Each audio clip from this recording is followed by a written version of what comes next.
Welcome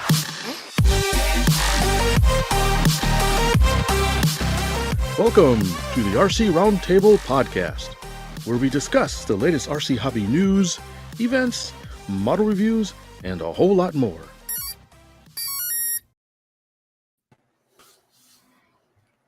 Howdy, y'all. Let's all be Fitz. Yeah, I should have just froze. He did. We should all just freeze. Oh, man. Good times. Good times. All right. So hello, everybody out there in podcast land. Hello. Thanks for joining us on this Thursday evening. Thursday evening. Back-to-back live shows, episode 171. And Fitz still looks frozen. Oh, there he goes. Yeah. Now, why'd you have to tell everybody I was having technical problems? We don't have to tell them. You did. I looked at the chat. We must tell them. We proclaim these truths to be self-evident. You can be fashionably late.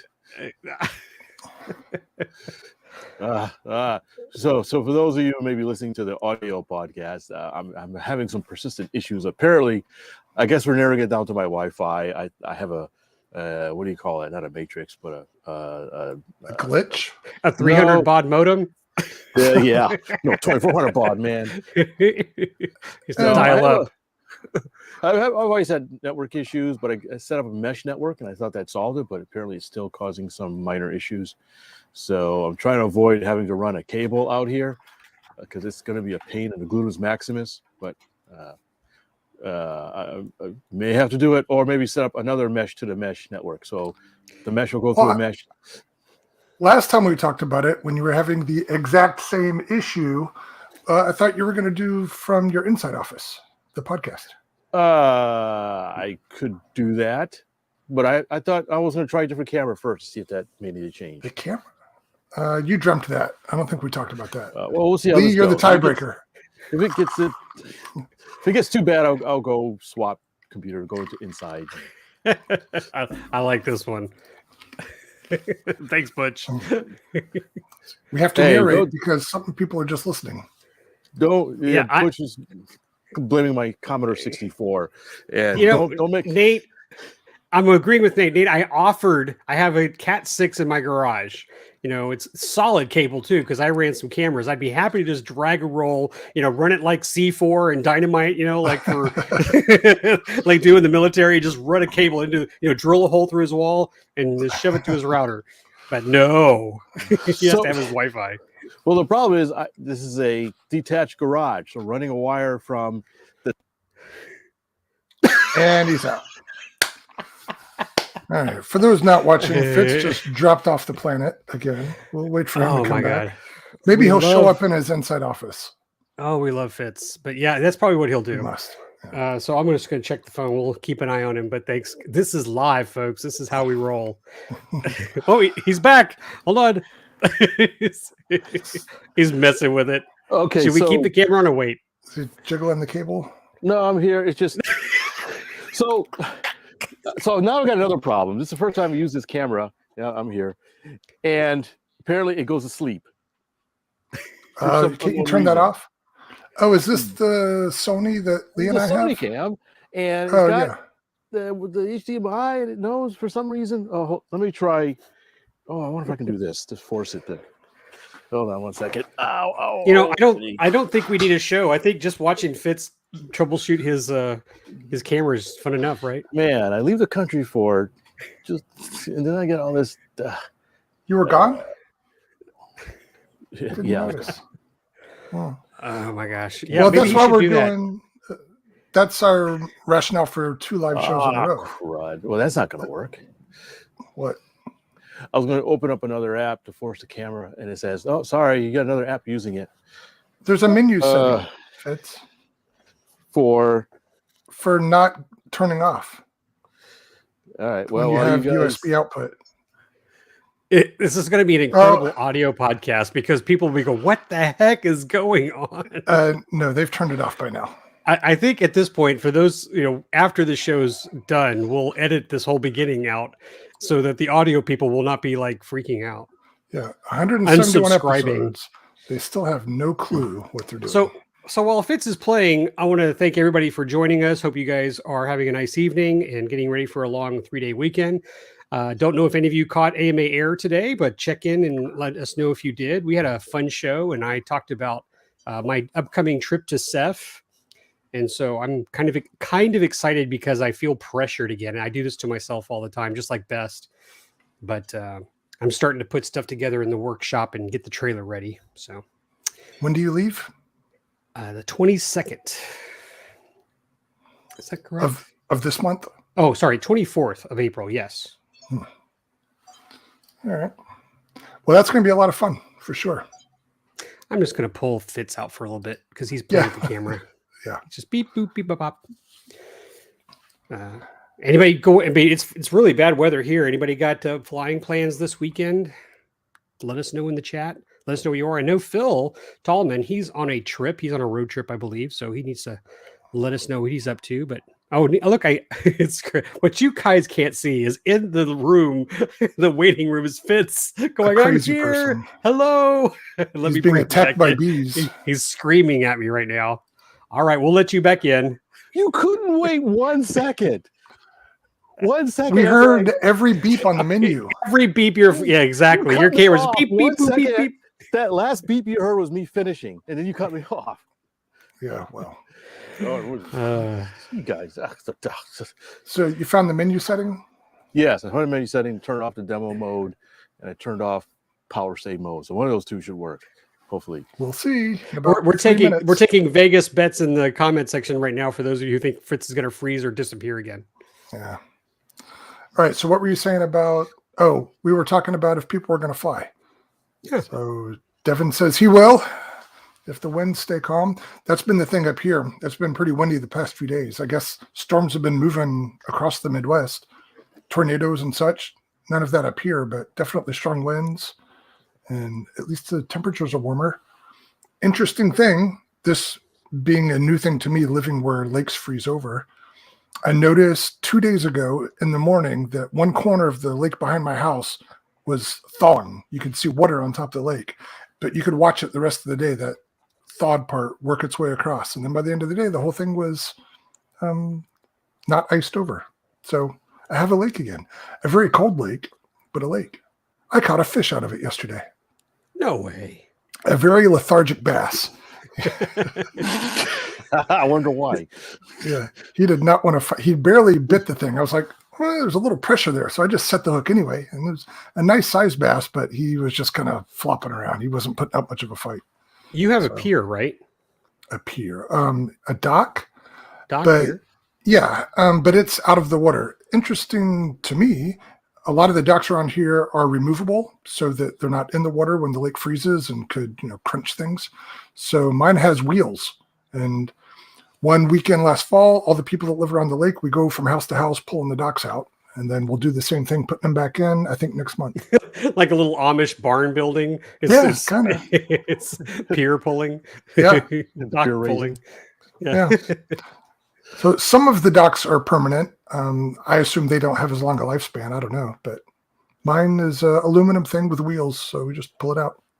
Cool. Is your boat still out or is the boat back in the water now? No.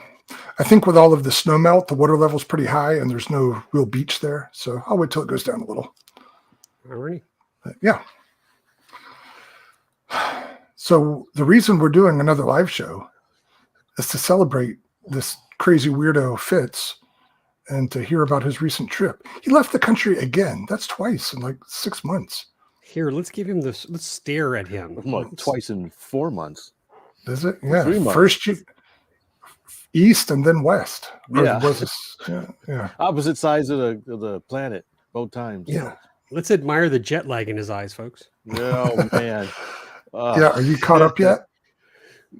Kind of. It's weird because I'm. This is the first time in this flight. Usually I come. The hours are different. Usually I come home like in the morning, and this time I came back in the late at night. And so the past couple of days I've gotten up really early, like 4 or 5 o'clock in the morning, but by about 7, my body says system shutdown. You know, that Windows dee kind of stuff. That's where I'm Like your at. camera's going to do? Yeah, exactly. It's like must get to bed before I pass out on the floor. And so hopefully today, I feel a little better today. I took a nap. I tried something different, so I actually took a little bit of a nap today.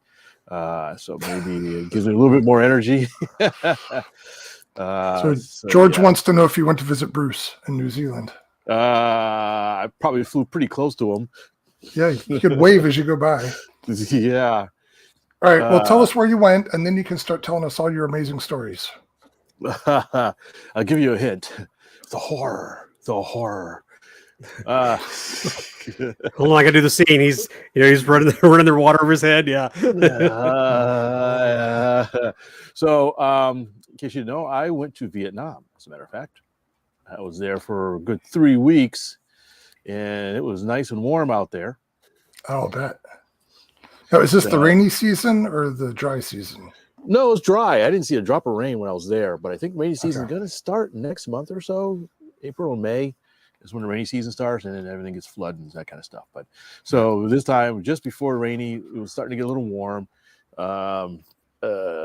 We went. Normally, we go early. I've been there before, and so usually we go around the New Year's celebration, what they call Tet, and that's usually sometime late January. But because Vietnam has kind of just opened up again for the most part, this past 6 months or so.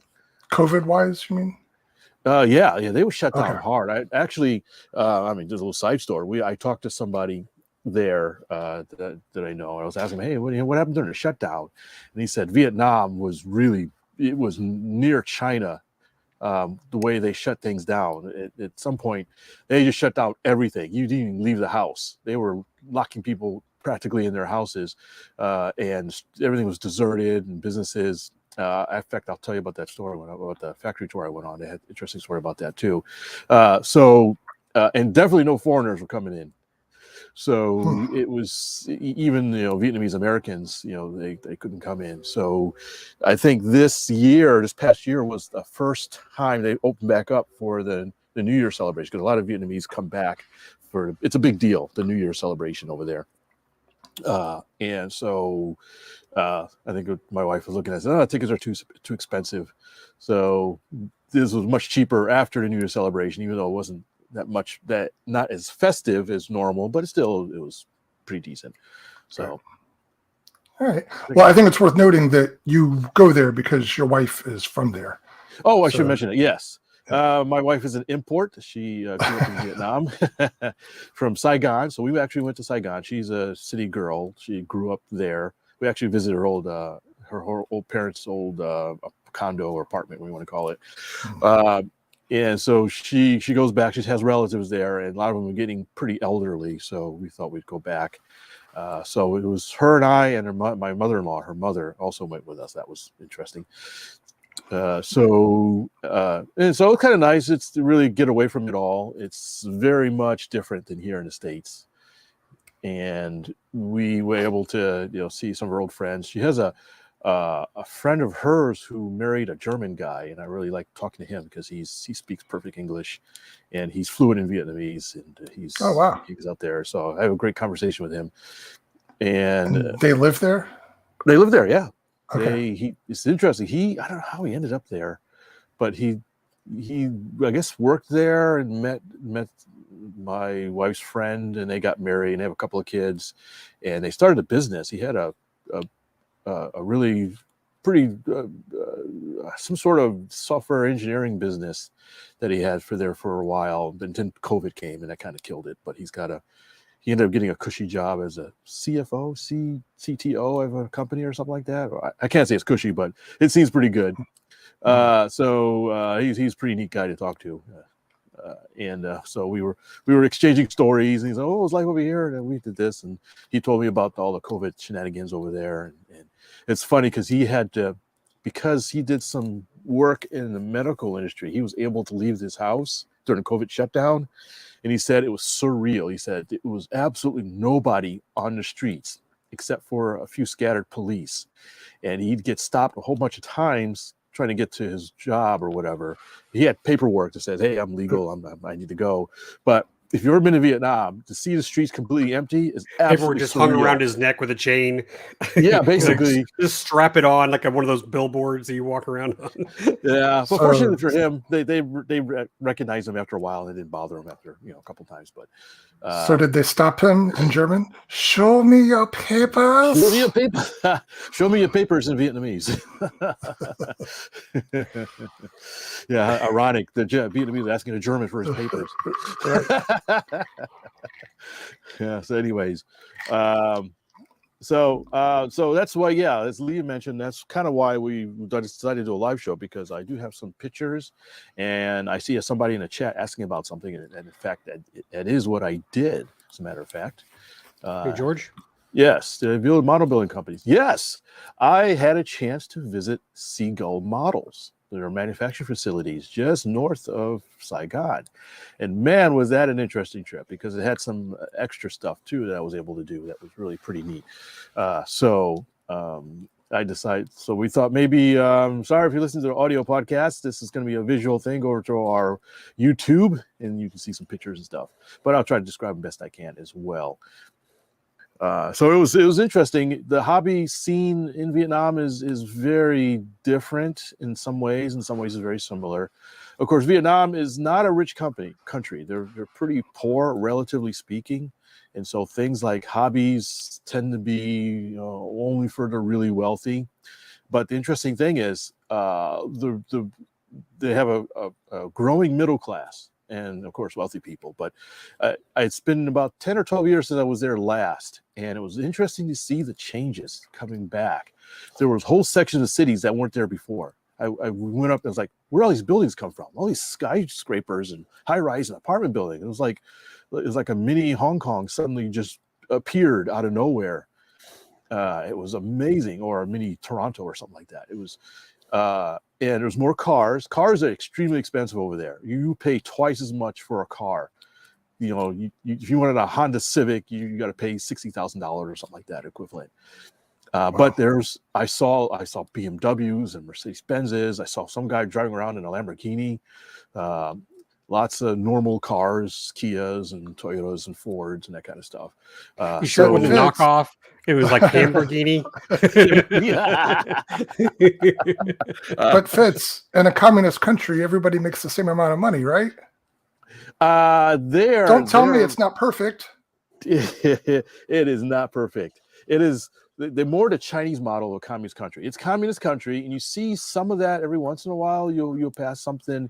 You'll see a picture of Ho Chi Minh and something Vietnamese, something patriotic, or you'll see a few soldiers here and there, or a communist flag every once in a while, Hammer and sickle flag every once in a while. But it's very much in the background. In a way, their free market is almost more free than we have here in the States. You have little shops everywhere. We basically lived off of street food. We very rarely went to a restaurant. My wife would go down some dark alleyway and it'd come up into some little.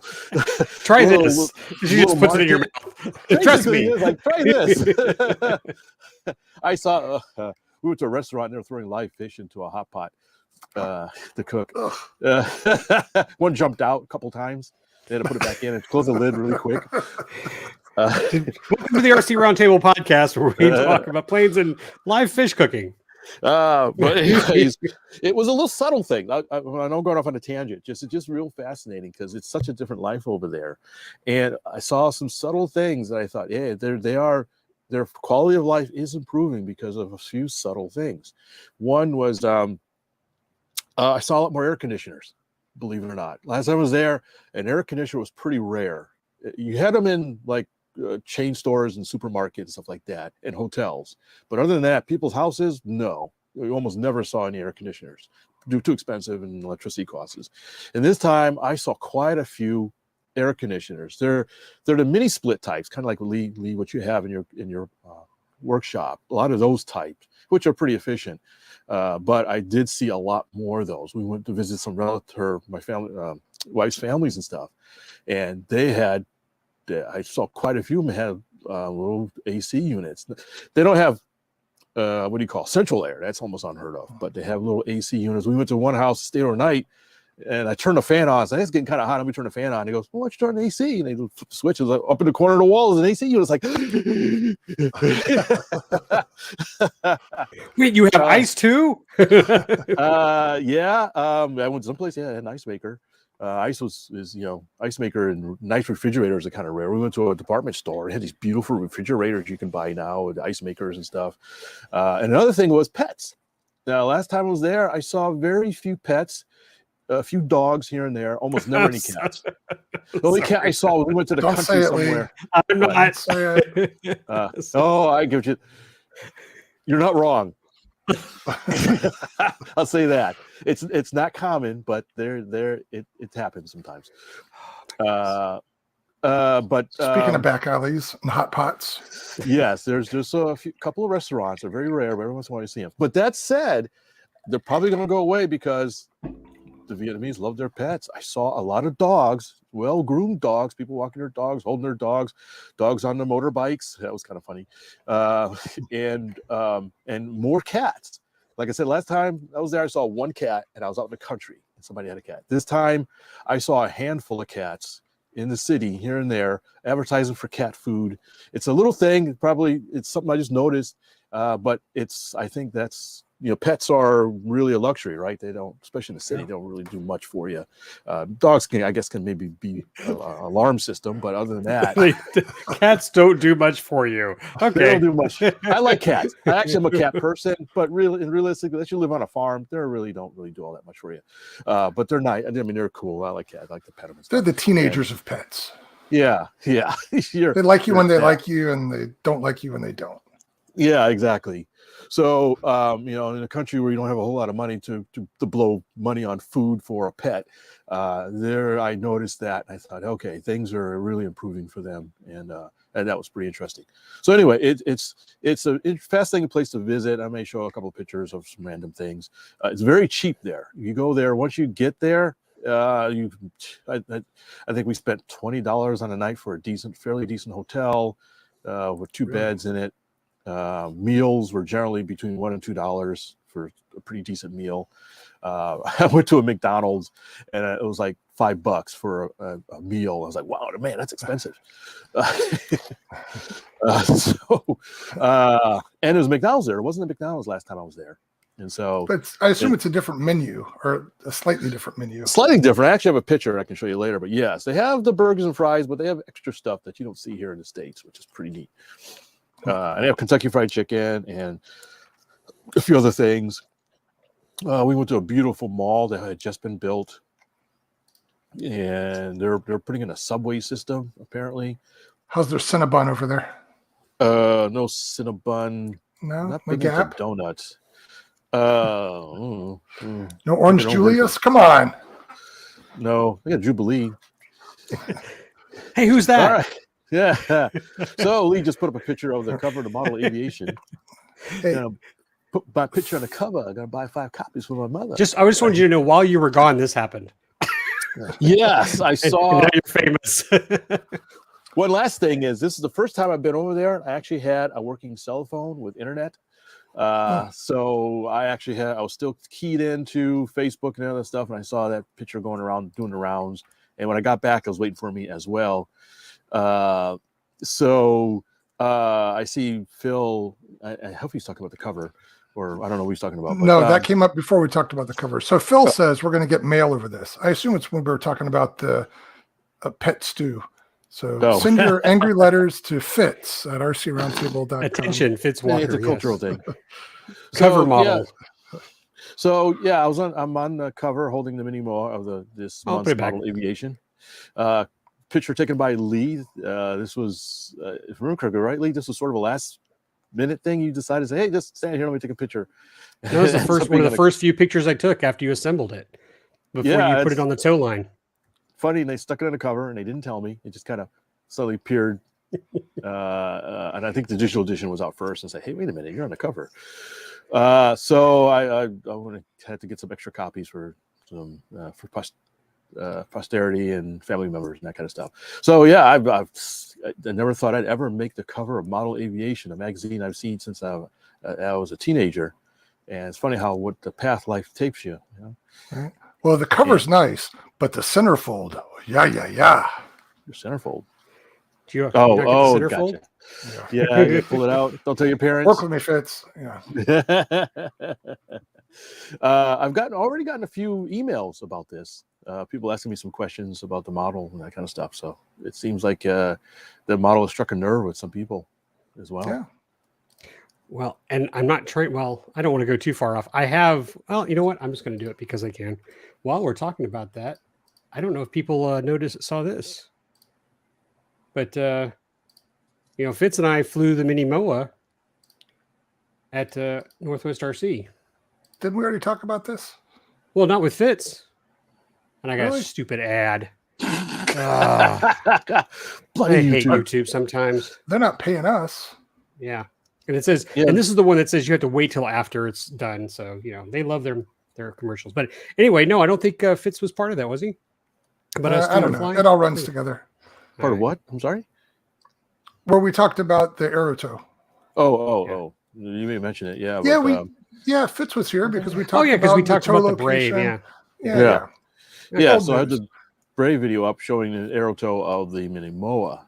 And Lee and I. Let's get back to Vietnam. I was just saying, when you got back, you had that while you were gone, you had this cover photo. Yeah, I got rounds. So. text messages and emails and all kinds of stuff. So, hey, you're on the cover. And then Hey, your fly's down. And then social media too. And the video's done really well too. But yeah. I'm a cover model now. And that's your resume. Yeah. All right, so I guess shall we go on to the other? You big tease. You were talking about Seagull, and then you segued into something else. Okay, so Seagull Models is pretty well known. They're located there, and through a mutual contact I had with them, I had a factory tour set up with them. So nobody just walking off the street can expect to go and get a tour there. No, you have to know people or contact them ahead of time and see if they're willing to do it for you. All right. Yeah, you can't just walk up. You literally can't just walk up there. It's in a gated area, so there's no just strolling. You have to know it's there first of all, and then you have to be invited, and then you can get in. There's literally a security guard there. Oh, interesting. What's the password? ARF. So I have some pictures. I don't know if you want me to share some things or how you want to do this, Lee. What do you Let's do it. Yeah. Let's share some pictures. Okay. Let me see. That's what the people are here for. I wonder if I can remember we have people viewing. It's not just us. The fans are waiting. All right, let's get to the present share screen. All right, I wonder if I share the whole screen. Entire screen. Share. It's almost like we didn't rehearse this. You mean Fitz? Oh, here we go. My work's ready. Okay. Nah. All right. So you seeing my screen? Well, you will only see thumbnails, so you need to expand your screen. I know. I also see your desktop. So if I do this, hold on a second. Good.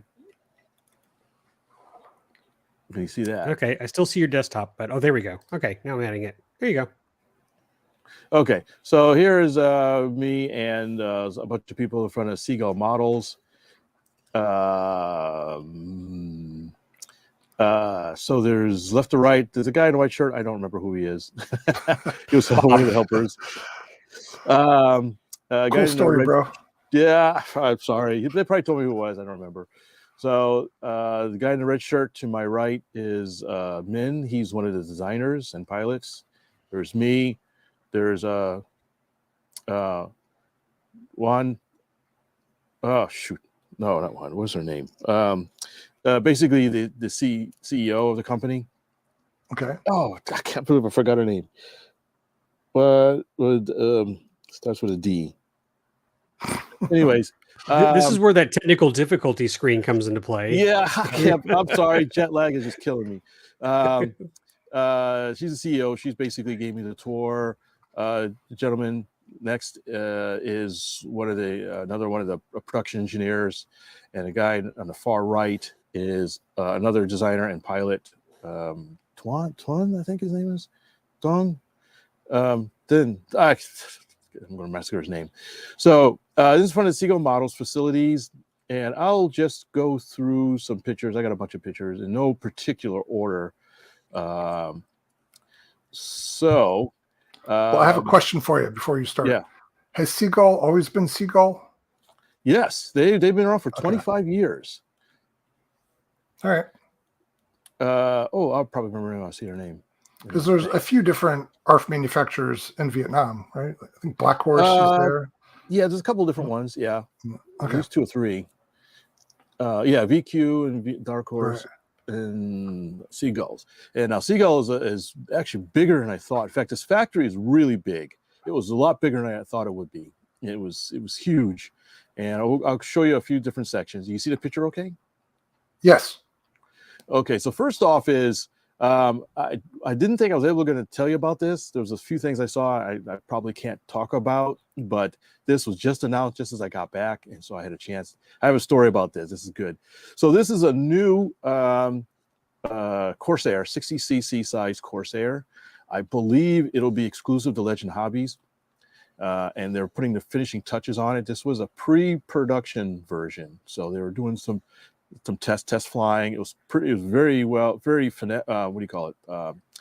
very well finalized, built, assembled, well, detailed. I'm talking about the details and the design. This is pretty close to the final production, but they're going to make some tweaks to it.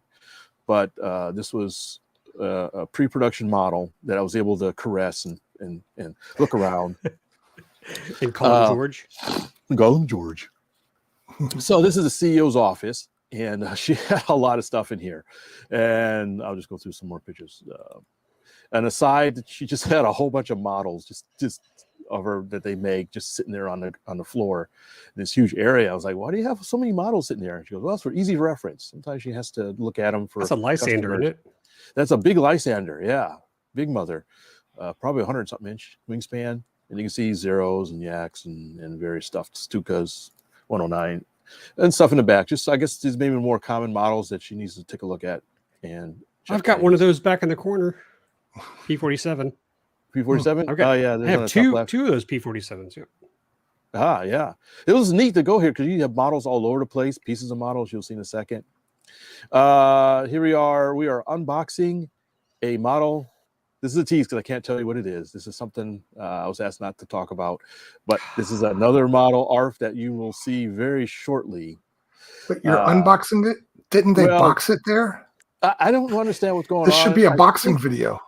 I think. Well, he said it was a big facility. It's probably like a mile away is where they box it. They're bringing it back. No. I think, if I remember correctly, it was about to be shipped, but they wanted to double check some stuff. And they wanted to. First time in the history of the internet, we have a boxing video. There's a boxing, yeah, boxing. It's really neat. Hopefully, we'll talk about it again. So here I am. Avant-garde.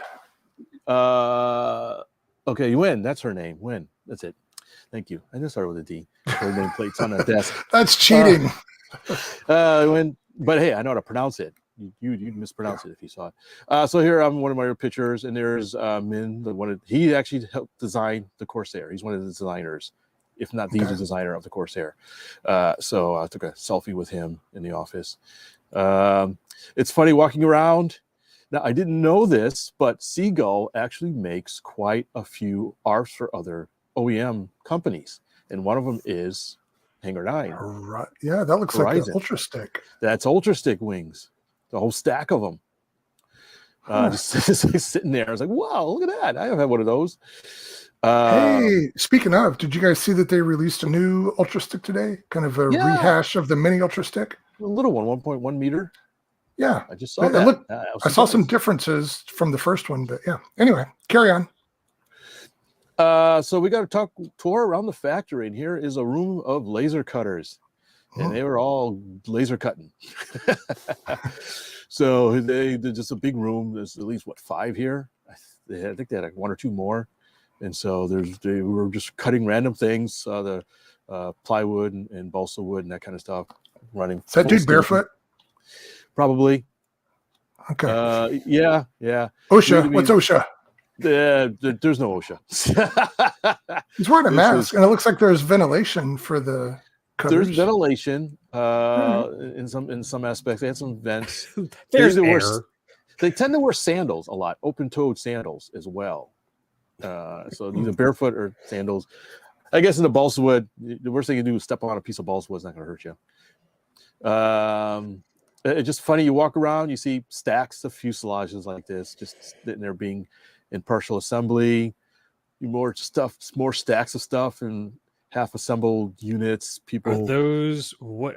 Those aren't bird dogs, are they? I think those are the L19 cubs they sell. Yeah, it seems too small. Yeah, for a bird dog. It's got a cowl. And they have a test assembly area. So after they build the sub assemblies, they'll test assemble it to make sure it fits together. And they have in the center, you see these sort of blocks of wood. They actually will put these blocks as sort of placeholders for the stabs to check alignment and fitting and that kind of stuff. And he's sort of doing some stuff on the left. There are some ladies working on wing sub-assemblies. The lady on the left is doing some gluing. And interesting, the lady on the right, she was testing the blind nuts, these little blocks of wood. Can you see my mouse, by the way? Yes. Mm-hmm. Oh, you can? Okay, good. So these little blocks of wood are blind nuts. And so she would just pick one out, stick a screw in it, make sure it's screwed through. She was like a quality control kind of lady. And it was funny because we picked one up. My tour guide picked one up just to show me exactly what it does. This lady didn't seem too pleased that we were interrupting her work. She was not amused. Like, okay. Right. So help me understand the production process. Does one person build wings all day, or they build one airplane start to finish? No, pretty much they have one person specialized in doing something. So this lady on the left probably just built these wings all day, and another person would do the sanding of the wing, another person would do the covering. So yeah, they're definitely segmented, and you had groups of people that would focus on fuselages, groups would focus on wings, people that would do the fitting issues, that would do maybe like I said, covering and fitting and that kind of stuff, and landing gear parts, metal parts. I'll show you some more of the pictures and stuff. So yeah, they were definitely segmented. No one person didn't do one whole plane. They did pieces of planes. And so you'd sit there and they'd work on fuselages all day. And I don't know if they ever swapped much. I forgot to ask, or if I did, I don't remember. When Lee dies and goes to hell, he's going to be at the cap strip station all day. Yeah. Cap strips, nothing but cap strips. And then just every other order, whack on the hands because it was too short or too long, right? Do again. Yeah. But did you guys see that stash of balsa in the back? Yeah. There's a big stash. I'll talk more about the balsa, as a matter of fact. Yeah, they got strips and stuff. Balsa. They got lots and lots of balsa. There's more story to the balsa. I'll get to it in a minute. So there's some stacks of boxes ready to be shipped. These are actually, I think, the overflow room. You can see more fuselages on the right here, and bits and pieces. Here is the covering room, and they have a plotter. They can actually cut livery and stuff using. They were cutting, I think, Ultracoat. As a matter of fact, they're telling me that Ultracoat they could put through the plotter because it has a paper backing. If the covering has plastic backing like Monocoat, they have a laser cutter they could use to cut livery. Interesting. So it makes it easy. So these ladies were just spitting these things out, and then this whole room was for covering. I think I have a picture of it. Yeah, here we go. Here's another looking a different direction in that same room, and there's people there covering cowls and sub-assemblies and whole wings, that kind of stuff. So you got a bunch of wings stacked up, and there may be a person that's their job is to cover the wings. Somebody may be covering the ailerons, somebody may be covering the cowls and fuselages and whatnot. This room was nicely air conditioned. I walked in, it's like, oh yeah. Everybody wants to work in the covering department. Right. Yes. Someday I'm going to upgrade to the covering department. Yeah, it's pretty hot there, hot and humid, almost like Houston in summer. and some rooms were air conditioning, some rooms weren't, and some rooms were partially, some had fans, so some were. Here is the I guess it's the Hangar 9, 100, was it 200 cc? You okay, Terry? I'm sorry, I have to laugh again. He's standing on a chair. Well, that's what I have to do. You're in Asia. They tend not to be very tall, and so this young guy was standing on a chair. Yeah, go ahead. It's not a comment on his height, but again, just kind of the safety standards and the difference. Like, imagine standing on a chair at your office, Fitz. Hey, you don't know. That could be an OSHA-approved chair. Hey, sure it is. Also barefoot. He's standing barefoot on a chair. Now, these fuselages are huge. This was taller than I was. This is their, I think, 200 cc X Cub, and he's fishing the pull lines through, and so he had to stand on a chair and stand in vertical and pull it through. So, it was. So this is all a highly manual process. These people are building kits. There's no magic robot that does all this stuff. Very keen observation. So these balsa kits are pretty much all hand built, almost no automation. There was a little bit of automation in some. They have some CNC machines for some of the metal parts, and that was it. This is all hand built. Fortunately, labor in Vietnam is pretty cheap, so it's actually cheaper for them really to have it hand built and to try to get machines to do all this stuff. But yeah, they may have some jigs here and there. I saw some for some like wings and that kind of stuff. But yeah, it's all, you've got people, you've got almost a couple hundred people working on these things, just building, assembling. Very skilled labor. A lot of the employees were there for decades. Really? There are quite a few. She kept telling me, yeah, this person's been working here for 10 years, this person for 15 years, this person for 20 years, this person for 25 years, this person for 20 years. Like, wow. So yeah, they've been, a lot of them working a long time. They know what they're doing. I didn't see any manuals. These people are building these airplanes. They know where everything goes. There's no manuals, no building guides or instructions that I could see. I'm sure they have it as a new model comes out, but after that, they know where every piece goes. Oh, did I click on it? There we go. Here's a bunch of Kristen Eagle. Kristen Eagle, yeah. Just a bunch of wings. Are all those different colors individual pieces that they've applied? Yes. They said, I think each color is a different piece. No, Terry. That was each one was drawn with a Sharpie. Hand by hand. Right, smart Alec. You can see the lady in the background putting some stuff. She has a covering iron she's putting on. So these are pre-cut colors, and they're all hand attached onto there. And she told me it was like 27 different colors or something like that. So yeah, it's a lot of work to do that. You mentioned balsa. Here's our balsa segment, folks. Yes, this is good. Should we go to a commercial break and then come back for balsa? They mill their own balsa. They get relatively raw balsa like this, just basically a big block or billet or whatever you want to call it, a balsa. And it's real rough. It's funny, you pick up this big, 4x4 piece of balsa, and it weighs like 6 ounces, something like that. We picked up a piece and played with it. And so they mill it. So they'll mill it out into sheets. I don't have a whole lot of pictures. I took more video. Here is a milling machine. There was a guy cutting out sheets of balsa. So he'd take that block that you saw earlier, this block here, and he would run it through each side to get rid of the rough edges. Each surface is a little rough. And so he'd run it through and make a 16-inch cut or whatever to make a smooth surface. And then he'd run it through a bunch of times to get your normal balsa sheet, 2 millimeter by whatever, 4 inches, something like that, 3 inches. And it would run through a conveyor belt and get collected up here. And then they would put them in stacks. And then I don't know if I have the other picture. Oh, I don't have it. There's another picture. They have another machine. They can make balsa sticks, balsa triangles, whatever, just by running it through this little cutter machine. It's on the left. It's not really here. You can see more stacks. And so they basically make their own balsa pieces out of the raw balsa stuff. So they don't have to buy it and it can make, there was another person that was edge gluing the balsa together to make larger sheets as well. So for planking, that kind of stuff. So it's all done in-house. Cool. Now that dude was wearing a suit.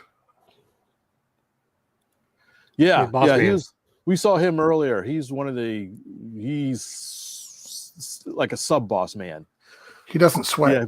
He's one of the boss men. Yeah. He interesting guy. He's from Turkey, believe it or not. and he's some sort of engineer or a production engineer or something like that. All right. So he was one of the guys also taking me around, and he was a driver too. He picked us up at the hotel and drove us to the place because we didn't have a car. Nice. So yeah, it was really nice of them. They were really, really nice. Painting area where they have the cowls and the wheel pans and stuff. And so this is just one room where they were just painting. You walk in, it's like, whoa, man, this is an interesting smell. So all the stuff on the racks. Here is a room. You can see the molds for the cowls and whatnot. Lots and lots of different molds. They do their own molding here for fiberglass cowls. You can see some stuff painted on the right.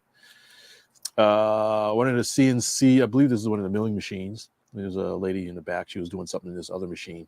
So they have a bunch of machines that mill their own parts for the different brackets and different pieces and stuff out of aluminum and whatnot. So these machines are running. Fanuc is a big company, if anybody knows milling. This guy, he was bending landing gear parts. He'd stick the wire into the vise and bend it, had a tool and stuff. He'd bend away and stack them up. Manual again. I was kind of surprised he did this manually. I thought they would have a machine that or poor something. Guy is blamed for a lot of crashes. Here's my damn landing gear. We had a lady here running a drill press with some pieces of, I forgot what she was doing. I think she was cutting holes or something in some of the struts or something. And she was just sitting down there, milling, drilling away. There's another room they were using for some final assemblies and different things. And I just thought it was neat to have these bunch of planes hanging up. This was kind of a clean room, so to speak. This was neat. That Corsair you saw earlier had some really good reference material. A Tamiya 132nd scale Corsair I saw sitting on a shelf. And I thought, oh, that's neat. So I took a picture of it because that's a highly detailed model. And in fact, that was in this room. They had another air-conditioned room where they do all the design work. So this is a whole room full of computers for all the CAD work. They do CAD work for designing of their aircraft, and they had a few different things. I saw this. They had a 3D printer. I thought was pretty cool. Yeah. Now, is that just for prototyping? Yes. Now, I don't know. Yeah, they told me it was for prototyping. They didn't say they used it in any of the models. It was just something rapid prototyping to make a part, check it out and stuff. And you see they have a transmitter, they have some flight sims, and they had, I saw a few CAD drawings of things that I can't talk about, but it was pretty neat to see that. It's like, oh yeah, look at that. They were using AutoCAD, as a matter of fact. And fully licensed, I'm sure. Here outside, we were actually test running the Corsair because they were going to fly it that weekend. So we were outside. I decided to start up and run it up, and I was able to kind of oogle it and hop out a little bit and test run it. And that was pretty neat. To start up 60cc engine. I don't remember. It was a Taiwanese engine. I can't remember what it's called. A Y. I can't remember what it's called. You saw this picture before. Us standing in front as a group photo. So I mentioned that they were going to test flight a Corsair. Well, they invited me out to their flying field to test flight a Corsair. Ooh, they let you test fly it, or they let me test fly it? Ooh. Wow. They said, would you like to fly this pre-production prototype? Oh, by the way, it hasn't flown yet. This one-of-a-kind, irreplaceable model. Well, it's a second version. So they had one before, and I didn't see it. I don't know what happened to it. I don't know if it survived. But they said, yeah, you get a chance to fly the prototype. You sure you want me to do that? And they said, sure. But first, they let me fly a couple other planes beforehand. Didn't you see what I did to that caravan? Apparently not. Believe it or not, one of the guys knew me. He had seen my videos. Oh my gosh! You're Fitz Walker. Yeah, he said, yeah, you watched he didn't really speak much English, but he told my guy who does speak English, and she said, yeah, you know what? It's so funny you say that, because Mark, my boss Mark, he said, you know what? You need to get a shirt made that says, "I know Fitz Walker." No, and now I have to. After that story, it's like I've got to get that. So there was let me go back. This is their flying field. This was in some ways not too bad, in some ways a little bit scary. So this was kind of out in the country. This is just a dirt packed area of some sort of area that looked like it was up for development, and they stopped or they abandoned it or something. And so you got a hard pack dirt with some small pebbles. It was actually pretty long. It had a really long runway. This is just looking to one side, but it was kind of narrow. And if you veered off, you went into some pretty tall grass that was. And then looking the other way, the runway is to the right. And so I was looking right. Now I'm looking left. And so you got these line of trees right here, and you got some grass. It was a little bit narrow, but it wasn't too bad. And the sun was behind us. They had a bunch of planes out. This was on a Saturday. They actually said Sunday was more busy. But on a Saturday, they had a couple of the pilots you saw in the picture before, and some local pilots were flying some other stuff. And it was funny. This plane here, this midget racer kind of thing. Mm-hmm. They wanted me to. They said I could fly this one first, and we were running it up, and I wiggled the sticks, and the aileron stopped working, and tail stopped working. And so, well, that's not good. And so they were having some radio issues. It would just suddenly just lock up and not do anything. So, okay, that's not going to work. So they asked me to fly. I hope I have another picture of it. The Edge 540, 70 cc. They said, hey, you can fly this one instead. I said, okay, as kind of a warm up. They said, hey, you want to warm up, fly this Edge. They probably wanted to see if I could actually fly too. Right. So, which I understand completely. Here's a Corsair. Here's my wife and the little kid. One of the pilot's son and the CEO. They were just kind of sitting there in a tarp because it was hot as hell. So they're fueling up the Edge 540. This was one of the test pilot. I think it was a chief test pilot's son, and he was a really young guy, maybe 3 years old or something. And they taught him how to fuel up the plane. He'd plug in the thing, turn on the pump, and zzz. I just thought it was funny. This little tiny kid was doing that. So yeah, there you are. There's the picture doesn't do judges. This was a big plane. This was really, really, really big. Oh shoot, I'm sorry. I forgot to get some pictures from my wife. Took some pictures on her phone. I forgot to download them. She had a picture of me trying it. This thing was really, really sensitive, and it had like no rates. That's how you like them. Low rates. Even for me, it was sensitive. Huh. But I did okay. I flew it around. Had a lot of fun with it. Did some touch and goes and some aerobatics and stuff.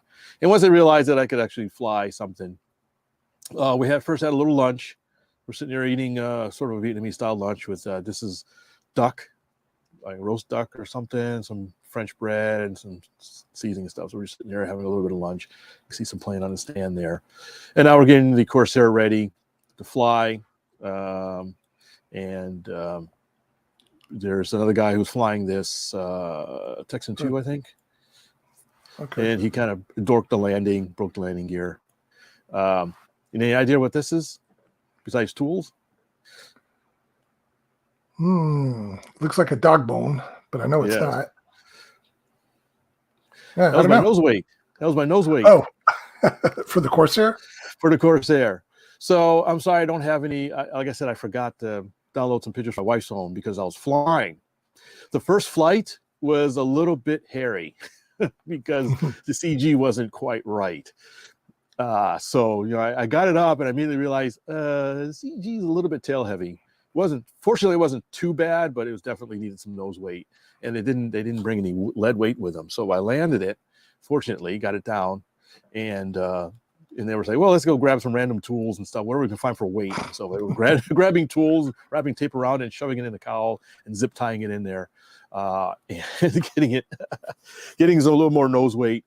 And so I ended up flying this plane 4 times.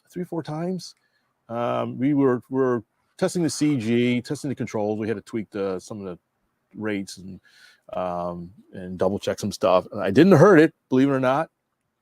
Ran it through its paces.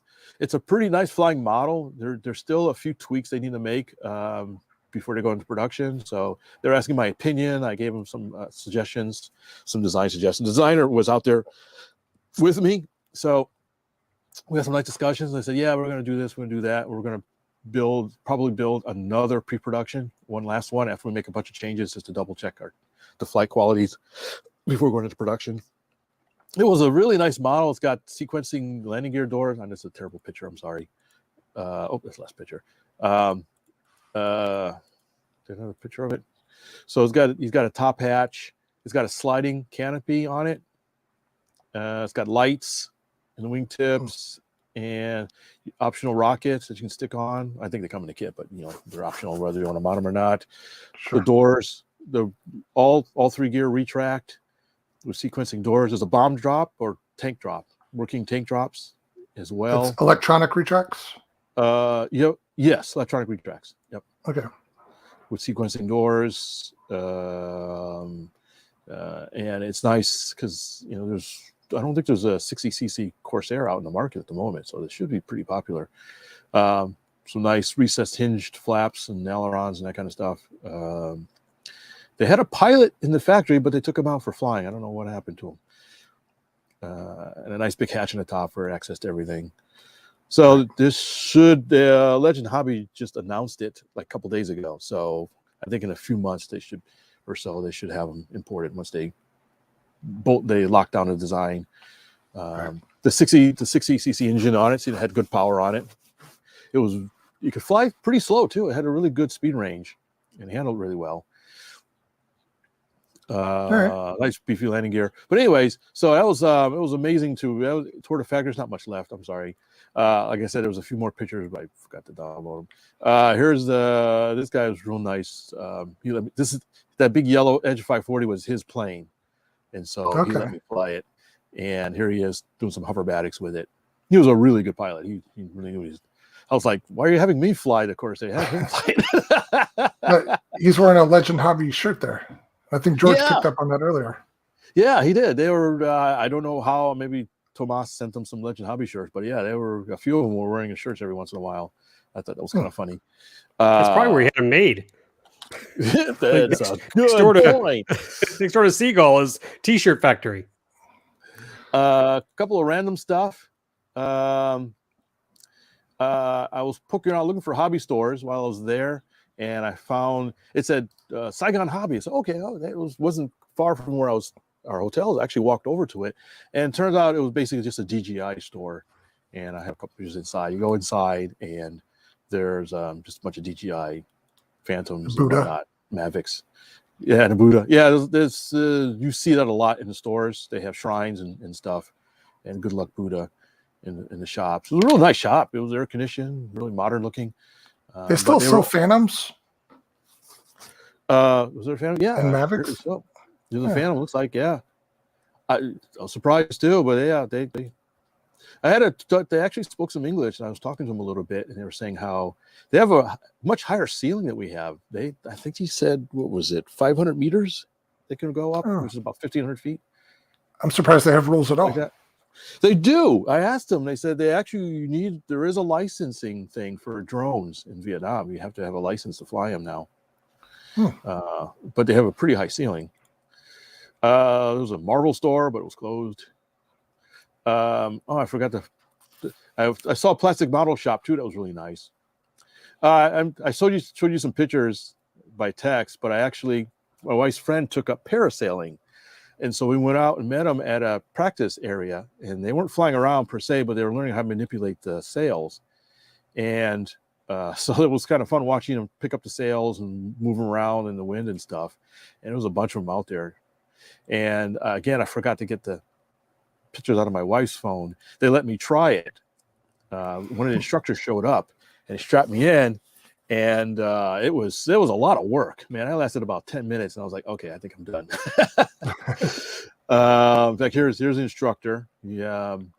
And there's me after I finished. And I think 30 seconds after that, I passed out or something.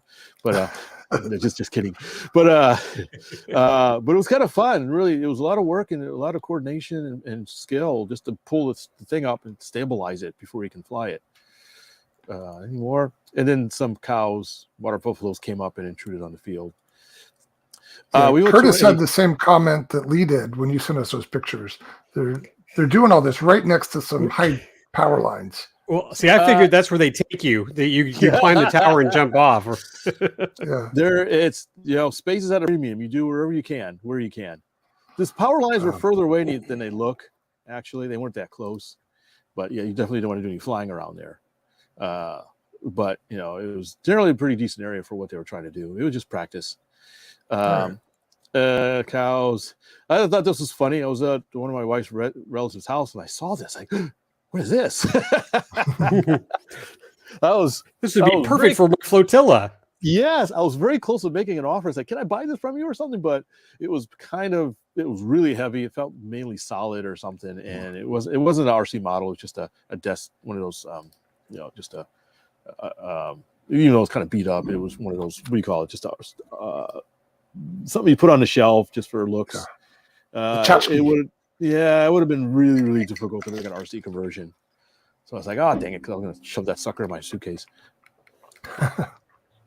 So that's pretty much it. I have some random stuff of Vietnam if you guys are interested. Just a few pictures. Let's ask the audience. What did the audience say? I'm not. Well, did you go to any museums there?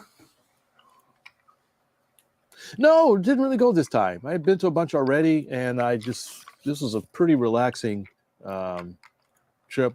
I don't think I did. I just got some random. Go ahead. Random what? I just got just random pictures. We just kind of looked around. I kind of relaxed. I wrote some articles. But I should mention that there are some interesting museums there. There's like a natural history museum that goes back thousands of years with artifacts. There's a few war museums. There's a museum. The old presidential palace is a museum. It's got a helicopter on the top. Just some cultural things if you're curious about what it's like in Vietnam. Oh, an airplane had power. First time I ever went there and actually had AC power in the airplane there and back. It was glorious. I could use my computer the whole way. Wow. It was under the seat. It was almost hidden. I took a picture of it, but you almost didn't know it was there. But you could plug in your computer and stuff. We had a stopover in Taiwan. And apparently Taiwan pigs and chickens make Taiwan sick or something. Okay. They don't like pigs. But these were on the screen. But bacon. But it looks like a video game. I thought this was hilarious. These little infomercials when we were about the land.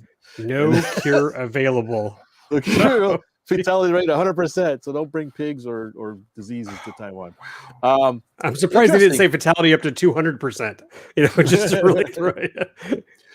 My first time in Taiwan, in the Taiwan airport, which I wasn't at, that airport kind of upset me. There were some things missing I didn't like. But anyways, solar panels in the middle of a lake. You ever seen that? I've never seen that. Oh, no. I thought that was interesting. Yeah. We're landing. A neat screen when you're flying. You call up. There's a Boeing 777. You can call up this little HUD display as you're flying around. It had your live telemetry of your altitude. Fitz is desperately looking where to put his transmitter so he can fly around. That was the coolest thing. And the airport would show up on it, and I could see the speed and the rate of climb. That was pretty neat. It's like, all right. Here's landing in Vietnam. This is the first time I've landed there in daytime. All the other times I've flown there was at night, and it was very dark. And so here you can see it's kind of hazy, but you can see some of the skyline and some of the buildings, very modern, more modern looking than I expected. Out of the airport and all over the city, any idea what these guys are? Those taxi drivers? They're moto Ubers, yes. Yeah. You can get a motorcycle Uber. And you just hop on the back and hang on? You just hop on the back and hang on. So they're cheap, very cheap. You smell lovely.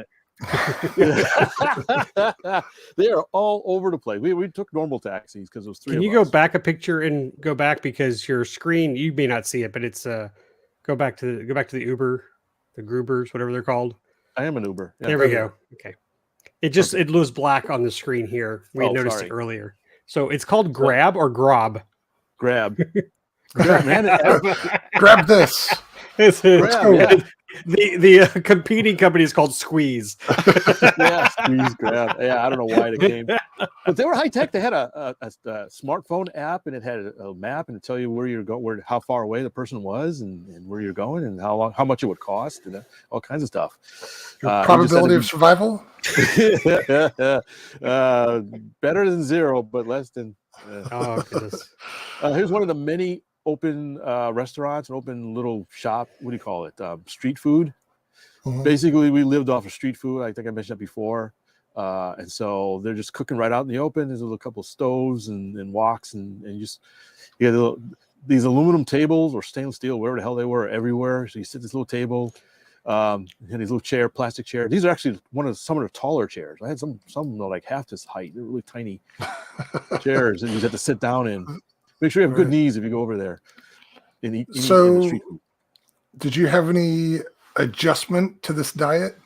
Ho Chi Minh's Revenge or whatever? Yes, I had. In fact, I had forgot to bring Pepto-Bismol with me because after a while, the water will give you Ho Chi Minh's Revenge. But I was able to buy some there. It had a different name, but I had to buy some. The food itself is fine. I didn't have any reactions to the food. It's the water. You get stuff in the water, just like in Mexico. After about a week, you realize, okay, I need something to harden things up again. But the food is very varied and very, here in America, we know pho and a few other things, but there's a lot more variations of stuff there. A lot of different types of noodles and soups, lots of fresh vegetables. You walk, it's stuff you don't see here in the States. My mother-in-law in particular just went nuts. She was basically an eating machine because of all the stuff that she hadn't had in a long time. So she was just munching away at everything. And the wife a little bit to a certain extent, but just a little bit of city life. I'll just go through these kind of quick. It's really nice kind of Western, I think it's a church. A lot of Christians in Vietnam, believe it or not, a lot of left over from the French occupation. You see a lot of churches and things there, and a few more cars. Here's my mother-in-law getting on an moto Uber. She's grabbing. She's grabbing. I think she's grabbing a drink or something. They should have handles right on their jacket. On the helmet. So you have a 70-something-year-old lady jumping on a moto because my wife and I were going off somewhere else. So my mother, she couldn't really walk that far, so she just jumped on the moto and off she went. So I thought I'd grab a picture of it. Just a kind of a look at some of the houses near the city. They tend to build very narrow and very tall. And so this may be one house. And it's, what is it, 5 stories? 1, 2, 3, 4, 5 or 6. And maybe 4 yards wide or something like that. 12 feet or something like that. Very narrow, very odd. I want to imagine that at the top, there's a fireman's pole that just takes you all the way straight down to the first floor. No, stairs. Please let it be true. Stairs. The first floors are almost always a business of some type. Almost 99% of the time, the first floor is a business. Run by the people who live there, or usually, yes. No, usually run by the people who live there. They'll have a house and then the business on the bottom. And the business will vary. You see a bunch of stuff there. Pizza Hut. Very excited. Pizza Hut advertisement. What the heck kind of pizza is that? Like pigs in a blanket. I don't know. It's weird stuff. We actually had Pizza Hut one time there. It wasn't too bad, but we went by a pizza place and they had like a clam pizza, but they were too lazy to take the clams out of the shell. So you just had shells, clams and shells on top of the pizza. I took a picture of it. This pizza is really crunchy. I was like, why would you take the what?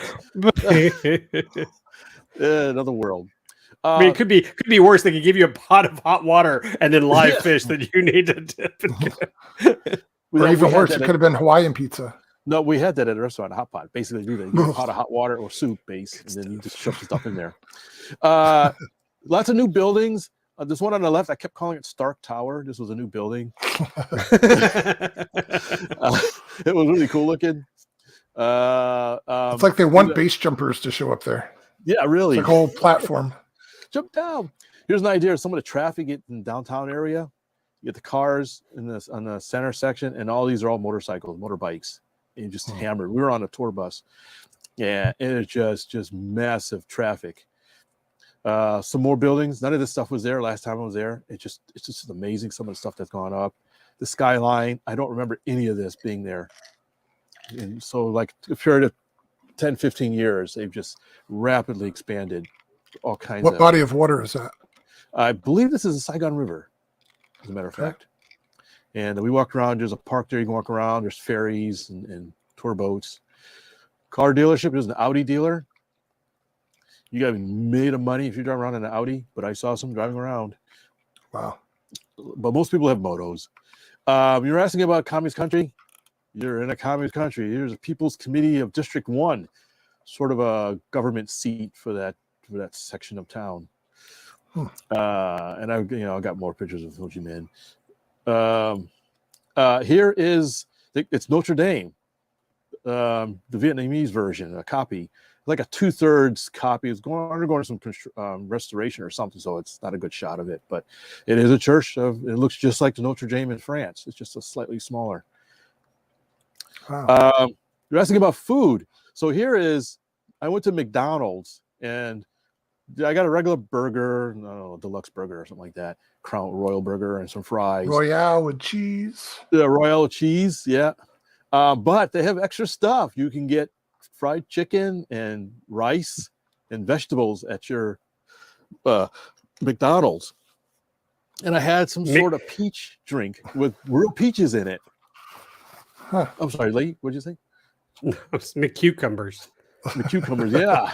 And that was pretty common. I was like, wow. So if you want something a little more healthy than a hamburger, there you go. You have a fried chicken. This is a picture, by the way. Oh, is that mayonnaise?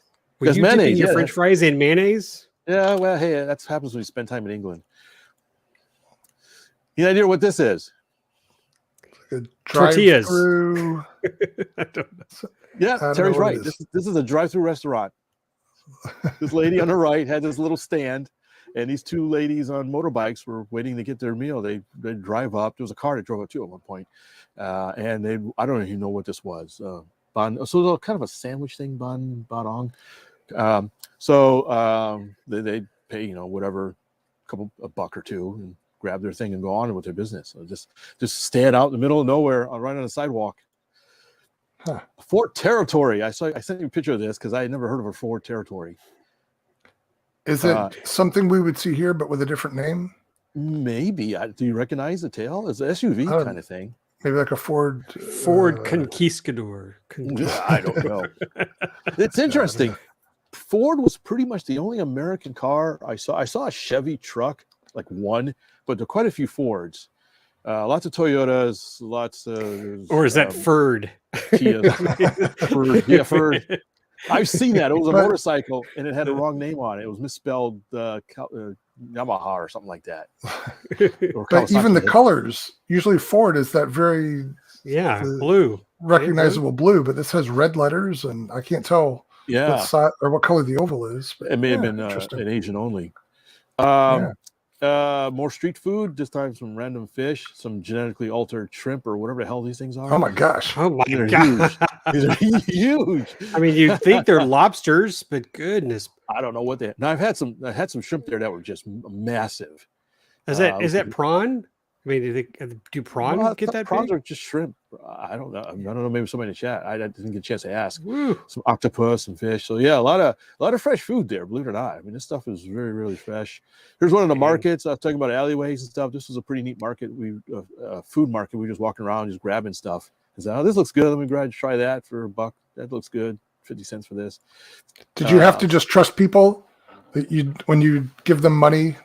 Were you able to count Vietnamese money and all that? Yeah, you can count it, and they usually have the prices listed. So yeah, it wasn't a problem. The money looks a little different. Yeah, they were some sort of taco looking thing that you can buy. I thought it was kind of funny. Yeah. Some chicken things that was really good that I picked up. We went on a bus. Again, we didn't have a rental car or anything, so we went to visit some in-laws and had these sleeper buses. So it was, it took us 2 or 3 hours to get there. And so you have each have a little cubicle. It had a USB charging port. I think I have another picture of me sitting in it that covers little shades you can pull down. Oops, sorry for that. It's in the way. And the seats can recline or pull back up and stuff. So that was kind of neat on a bus. They have some semblance of highways now, but they're still kind of slow, but still a lot better than before. And it's not like the dirt roads that it was before. So we're out in the country, so you got palm trees and rivers, and so you can get out of the city, and it gets pretty rural. Did your giant American frame fit on that bus? Oh yeah, I fit okay. You probably have a tough time being so tall, but Lee would fit just fine. You fit just fine.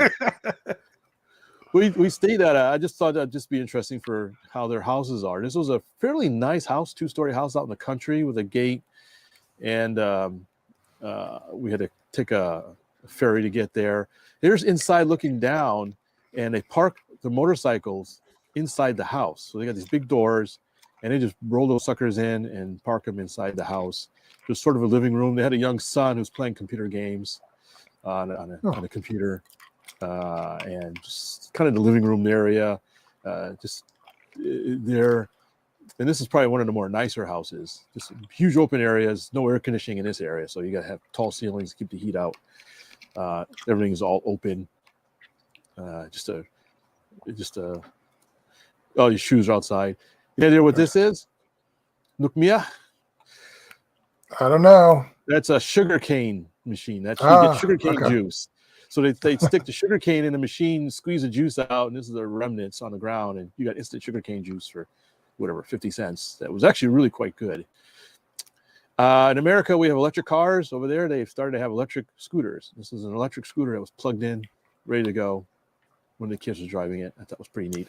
Not even a fire hazard inside the house. Inside the house, plugged in. Yep. On a power strip. Real quick, I went to a resort with some friends, a real nice resort on the beach. These little villas here you can rent for your little own cocktail villa, with umbrellas, Fitz. with your own porch. Yeah, cocktails. There's a pool. There's a sporting little thing. You had bow and arrows and stuff like that. You can borrow bicycles. There's a pool area I floated around in. I met a couple of Americans there that were living there, and they were out there for a wedding, and I had a nice chat with them. Oh, expats? Yeah, expats. Yeah, they said one guy said he lived there for 20 years from Georgia, just kind of hanging out at the party. It was kind of neat talking to them on the beach, just kind of relaxing. I went in the water a little bit, went in the pool a little bit. After that, we went to a seafood restaurant where you pick out your seafood, each little bucket. You look your dinner in the eye. You look your dinner in the eye. You look tasty. Some of the stuff probably were looking you in the eye, saying, "Hey, you look pretty tasty yourself." Right. So they had shellfish and lobster kind of things, and some sort of crab kind of things, and weird fish. Here's a really, really modern looking mall that we went into. This was not there last time I was there. With food courts and all kinds of stuff. This just screams, little vapor, fly a little vapor in there. Oh, yeah. Also a place to fly vapor in there. So they're really, really modernized, but there's still some stuff that's hilarious. There's a guy in a motor scooter carrying some tires. Hey, that's me. There's a family of 3 on a scooter. I've seen up to 4 on scooters. Yeah. Your mother, father, a couple of kids. I see some dogs. Sons, helmets. They're supposed to wear a helmet. I don't know why they weren't wearing a helmet. No I saw one guy helmets, flip-flops. had a rooster on the thing. Yeah, flip-flops everywhere. I approve the rooster. That's great. Yeah, I had a picture. Oh my gosh. There's a bicycle carrying all kinds. You wouldn't believe the stuff they will carry on these little motorcycles and stuff. I think that's it. I didn't want to. That's a bicycle. Bore you guys. That's a bicycle too. Oh wow! But I've seen incredible amount of stuff on these motorbikes and bicycles and that kind of stuff. Wow. If you had a headwind with that thing, wow. Yeah, it was. If you had a headwind, and we hadn't even touched upon the fact that there was not a photo of it raining. So can you imagine when it's really coming down, how crazy it must be with those little mopeds?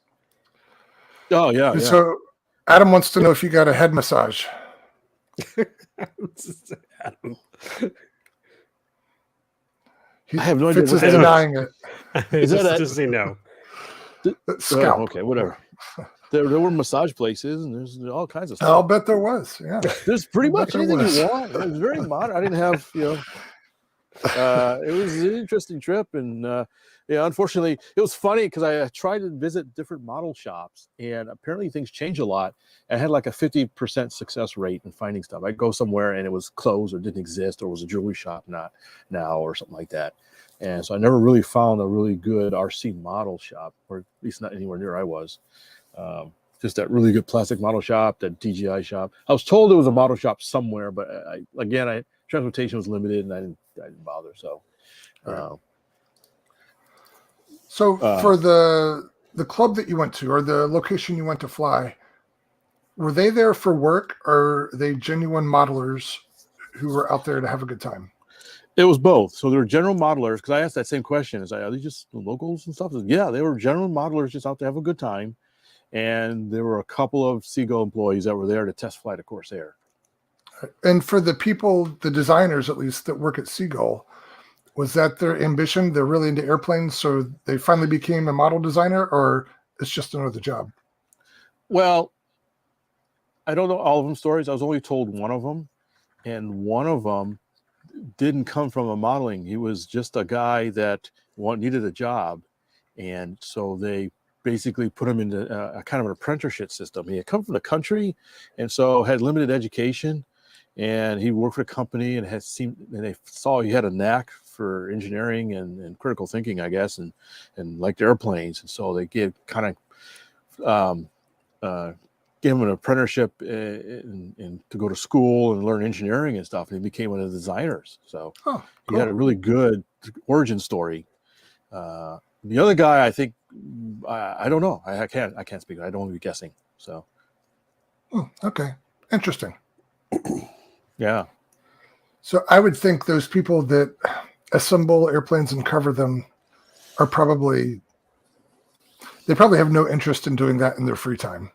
Sure, in their sleep, they're gluing things together, and So I got that impression too, that they weren't modelers, and plus, again, it's a kind of a expensive hobby, so it's more people that have own businesses and whatnot that do that kind of stuff. Right. So I meant to ask this when we were looking at pictures. In the room where they're covering stuff, are they using normal covering irons? Yeah, they were. Yeah. I didn't see anything specialized tools. It looked like basically normal covering irons, with socks on them or whatever. But So somebody's still making them somewhere then. Apparently hard to find. That's a good point. Yeah. I guess they find them somewhere. I should mention that, I was really, I've never seen the manufacturing process of these models. So it was fascinating to see that. But I have to give kudos to Seagull. They run a tight ship, and the people there are very skilled. They take a lot of pride in what they do. And these things are not just slapped together and just ho-hum, good luck, have fun, good luck. They were very precise in how they built these things. So they would, they build a structure, and then they would check it. They would make sure that things fit together, things are aligned. I walked by one table, and these two ladies had a wing up on a jig, and they were doing it had incidence meters on it. So they were checking the incidence and washout of the wings using these incidence meters. So they I saw that. So whoa, that's I did not expect to see that. Yeah. So so you think it's maybe some weird sweatshop and people have been whipped in the back making these models, but no, these are very highly skilled people putting these things together. Most of them have been there for decades, at least 10 years building these things, so they know what they're doing. And they try to do very precise in what they're doing. Now nobody's perfect, but I was really impressed with their operations there. Cool. So what kind of glue do they use? That's an interesting point. They have CA glue. They have a little bottle. I saw them CAing stuff, but they actually made a point of telling me that they're also using was it alphatic glue, kind of like what is it? Like a wood glue. Like a wood glue, because they wanted to make sure that the parts were well glued. They didn't want to. They had issues in the past where some parts weren't as glued as well, or maybe fatigue or something would cause parts to come loose. So it looked like, best I could tell, is they would do the core assemblies using super glue or something like super glue, and they would go back over it with alphatic glue to fill in the gaps. and to make a stronger structure. So it was a hybrid thing. Because it was funny you mentioned that, because they were talking about that, and I saw the white glue, and I picked it up, and I thought it was dry. So I touched it. It was still wet. I was like, ah! And then you heard, "Damn it, Fitz," in Vietnamese. No, she was real nice. I was like, "Oh, I felt so stupid." He goes, "Oh no, just wipe it off." Okay. I almost wanted to put my initials in the frame because of the glue. So they had an area where they were just putting the structures on the side to dry because the glue was still wet. So they definitely make sure they want to have it well glued. All right. Cool. What'd you get us? What'd you bring us back? Come on, Fitz, tell us. What'd you get us? What'd you get us? I didn't get you nothing. Oh, sorry. I didn't get any really swag. Sorry, I didn't think of it. I didn't really see anything. You say he didn't think of us? No. He didn't I didn't think of anything like that. Hey, I didn't get anything myself. Well, I did get one thing. Yeah, you liar. I didn't get one thing. You went on a beach and had a drink with an umbrella. You didn't get us anything. Oh, sorry. That's okay. You gonna show us next time? Okay. What? What'd you get? What'd you get? Souvenir? Oh, yeah.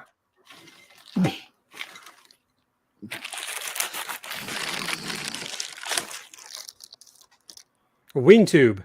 I got a wing tube. For a model. I picked up a used Seagull Models kit, and it was missing the wing tube. So I went to Vietnam to get one. I said, "Can I get a wing tube for one of my airplanes?" He was, "Yeah, sure." Oh, that's awesome. So now I have a wing tube. Fit in a suitcase. It wasn't very big. Shipping charges were through the roof. No shipping charges, yes. I couldn't bring back an airplane. They're all too big. So kudos. They were actually really, really nice to me. It was a great trip. They're really accommodating. And I had a great tour, a huge place. It was fascinating to see the manufacturing. Sorry if this ran a little long. I know I had just a lot of stuff. Now I took a lot of video as well. So I'm going to try to put together a video for my channel to kind of go through all this the same way. And you can see some stuff in operation, in action, instead of still pictures. So that really made my trip. Go visit Seagull Models. You might see some photos of the factory that Fitz just showed, and go see the airplanes. I will say that I have I mentioned earlier, the P-47, which in fact I'm working on because I need to finish the landing gear and the engine radial for mine that I've flown before. And it's been kind of idle, so I need to get that one back in the air. I did enjoy flying it. I was a little tail heavy, but I've always enjoyed P-47s, the ones that I've had. I've got a couple. Yeah. Well, double check my notes to make sure I didn't miss anything.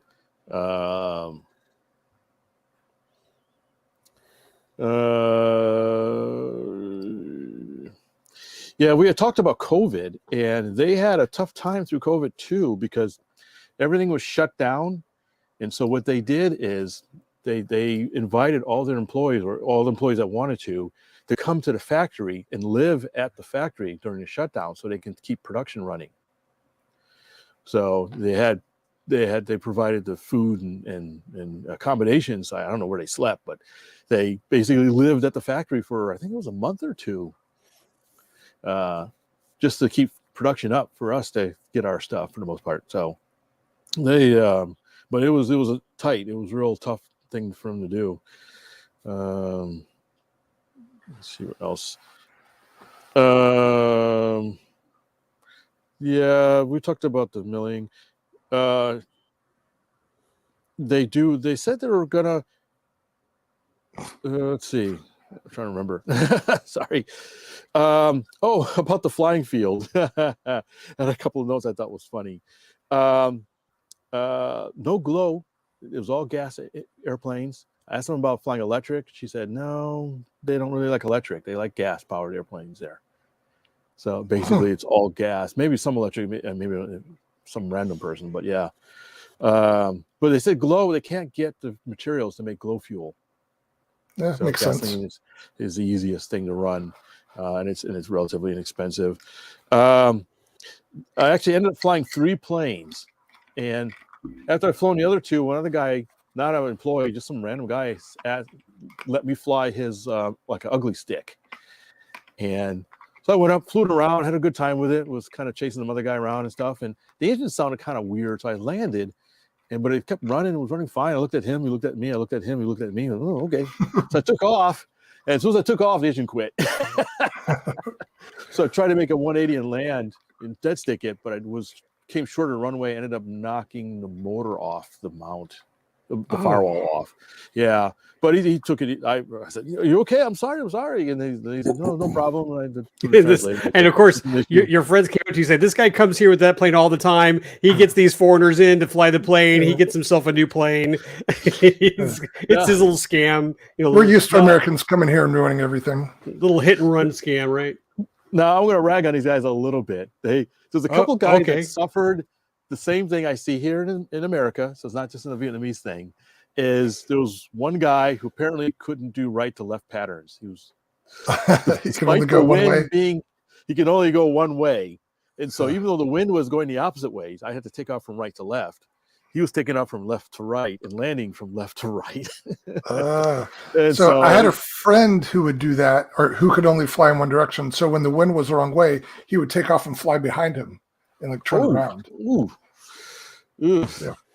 Yeah, so I thought it was funny. And he one time he landed really long and ended up dorking his landing gear because he was really, really long. Of course, there's I don't know if it's a club or I think it's just an area, so there's no safety officers. It's rules of the jungle. Nobody announces when they're taking it off or landing. And it was funny, the planes that I was flown, three different transmitters, 3 different models, 3 different switch configurations. And so, one was mode 1. Fortunately, they were mode 2, which was good. I was just kidding. But, one guy had, on a Corsair, the switch that's normally that I use for gear was the throttle cut, the ignition. The gear was the opposite one. I was really hoping you were to say throttle. No. And gear down. and then the flap was on the wrong side. The flap switch was on the right instead of on the left. One guy had another thing that was swapped. And so when I'm flying the Corsair, I'm like, do not touch anything on the left side.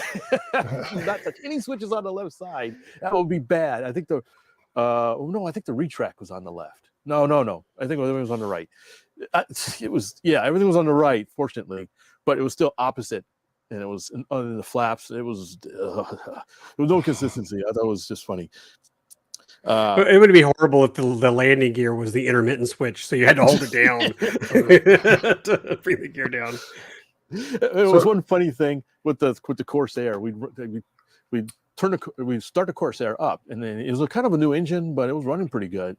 And the guy would start it up himself. He run the transmitter, and he kept bumping the throttle trim up, but he was bumping it so high that there was no way that the plane wouldn't just do a fast taxi.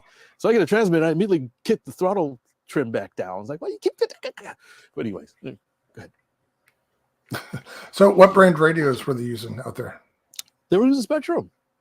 Okay. The Corsair was a DX18 or something like that. A little bit older one, but still, yeah, they were all Spectrum that I can remember. Yeah. Which I was kind of surprised, but yeah, there were some. Yeah. So that's my trip, and that's all I got to say about that. I think. All right. It's that was the highlight of my stuff, other than being not in Kansas anymore. Right, for sure. All right. Well, I'm glad you had a good trip. Also glad you're back. So. Yeah. The U.S. I feel better today. Actually, it's like 8:30, and I'm not looking to pass out on the desk here. So yeah, jet lag is always a weird thing coming back. You inconsistent sleep hours, you wake up at weird hours and that kind of stuff. You guys, have you ever been, especially going west is not a problem. It's always going east. It really mucks me up. Okay. So I was going to ask if one direction affects you more than the other. Yeah, because it was the same thing when I went to Europe. Going there was kind of funky, but coming back wasn't that bad. And going to Asia, going there is not too bad, but coming back, it's even more funky because you're 12-hour difference.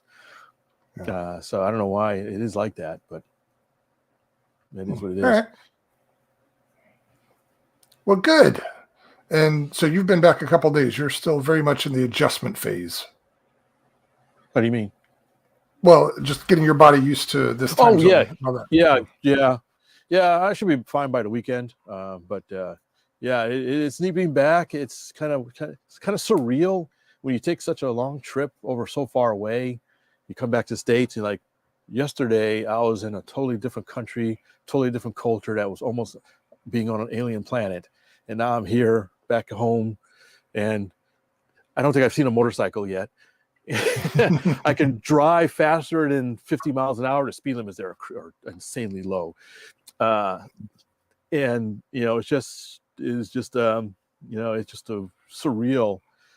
So it's always interesting. I tell people, if you can, to travel, especially to exotic places, you have a new appreciation that the life here we have here in the States is really, really good and cushy compared to even well off people over there. It's kind of, some things are a little bit tough.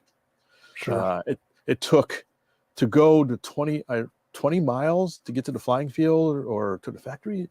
To the flying field, I think it was like 20 miles, and it took like an hour and a half to get there. Wow. Yeah. Huh. It's just because the traffic is so bad, speed limits are low, and it's just very slow getting around. They're improving it, but it's a slog to get anywhere. No, thank you. Yeah. Yeah, when people from Houston say that, the traffic's bad.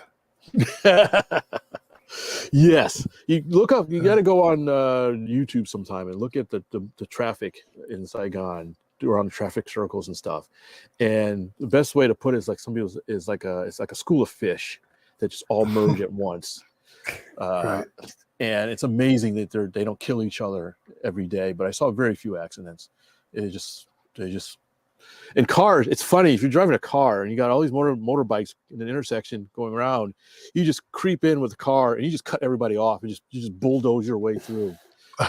It's the only way you're going to get through. There's no being nice, waiting for traffic. No, you just, and the motorbikes are just kind of go right around you and kind of squeeze through you and stuff.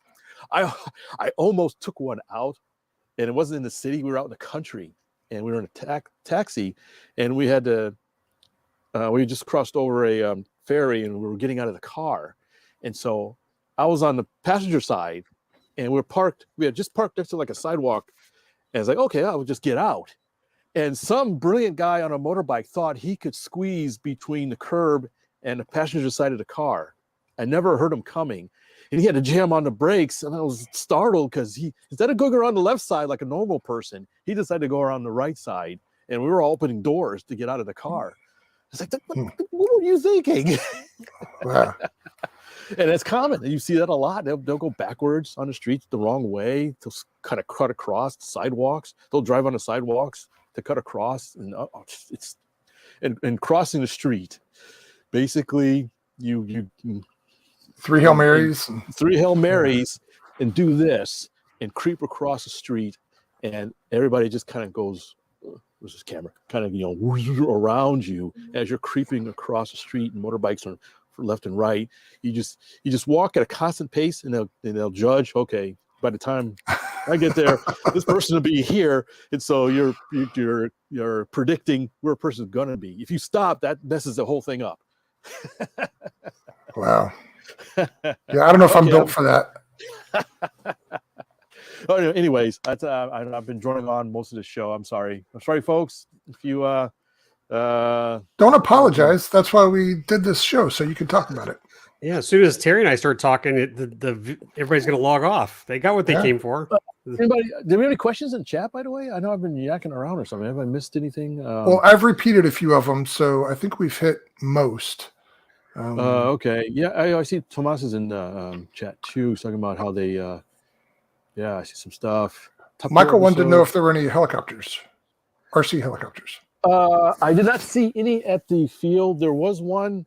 Mike, maybe I'll send you a picture of it. One of the owners had a helicopter, and they still have it. It's an old. Oh, I forgot what it was. 60 size something. Was it a Kyosho or a Hirobo? I can't remember. I'll send you a picture of it. It's old, but no, I didn't see any fly. But they had one on a shelf, just kind of as a shelf puppy or something like that. But I don't know if helicopters are even popular there. We talked a little bit about helicopters with the company CEO, and she said, yeah, helicopters are not popular. Just they seem to have kind of died out for in a lot of places. All right. Was that it? We moving on? I guess we could move on. I don't think I have anything else to talk about as far as the trip related. No. There's all I can say is I did see. I'm going to tease you guys a couple of interesting things that should be coming out pretty soon. Thanks. I can't talk about, but it was like, ooh, hello. Is that for episode 172, or is it going to be further out? What's that? They already have. Is it going to be for? This is 171. This is episode 172. So will it be our next episode? Can we talk about it, or is it going to be further out? One might be 172, but the other one, pretty sure, is probably further out, a little bit further out. But I don't. That's a very, very rough guess. Alrighty. Well, thanks, Fitz, and welcome back safely to America. America, yeah. America. All right, Lee, what do you got? I got nothing. Yeah, you do. I got nothing. You want to talk about the mosquito? It's big. It's pretty. It's awesome. There you go. Everybody's seen it online. You've been sharing photos. It's everywhere. Mike McCormick's got a brand new mosquito. It's big. It flies. No issues with it on the maiden? Yeah. Did you know? Ollie Machinchi flew it. No, it was great. We had added a lot of weight.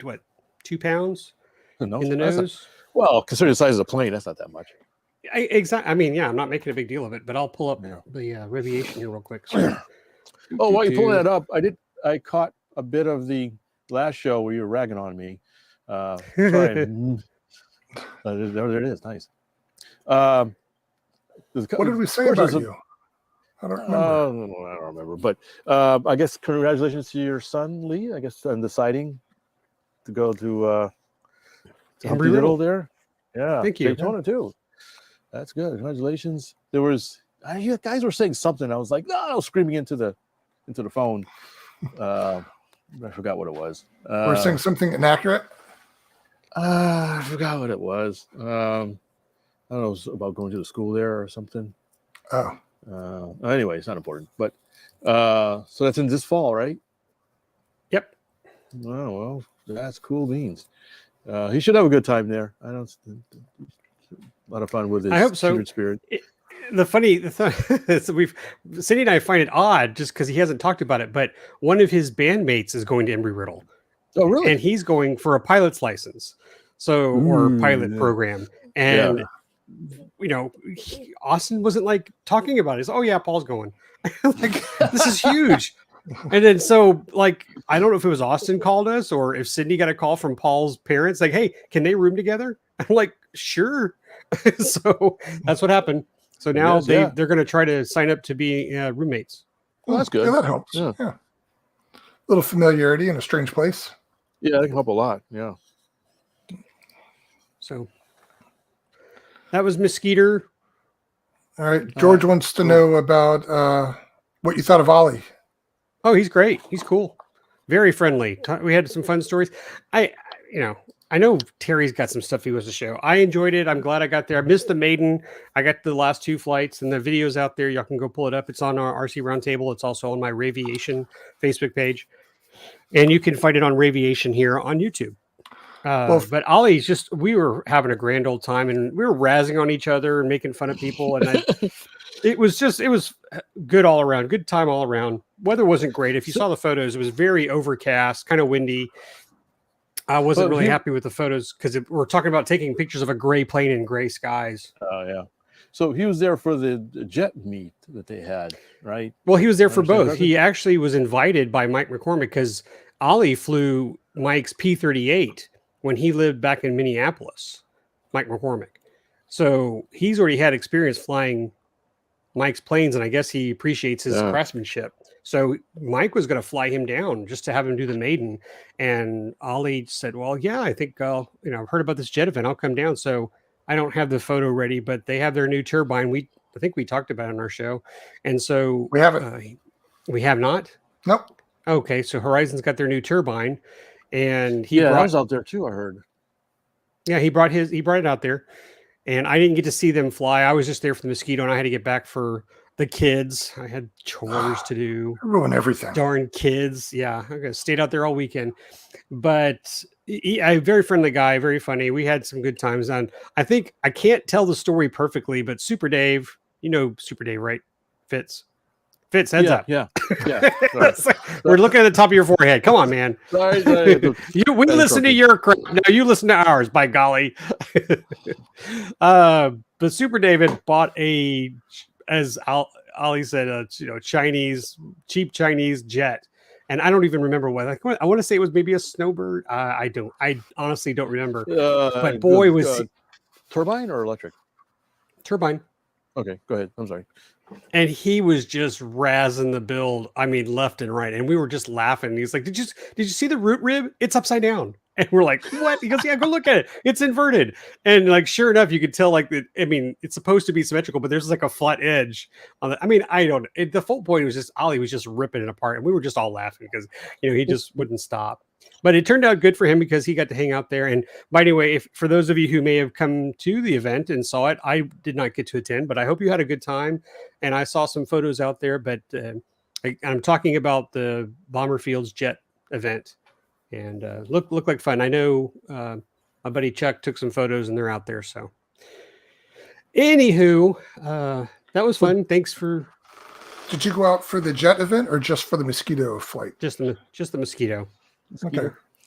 Yeah. So how big is that thing? 125 inches. 125 inches. Electric. That one is electric. And what batteries is he using in there?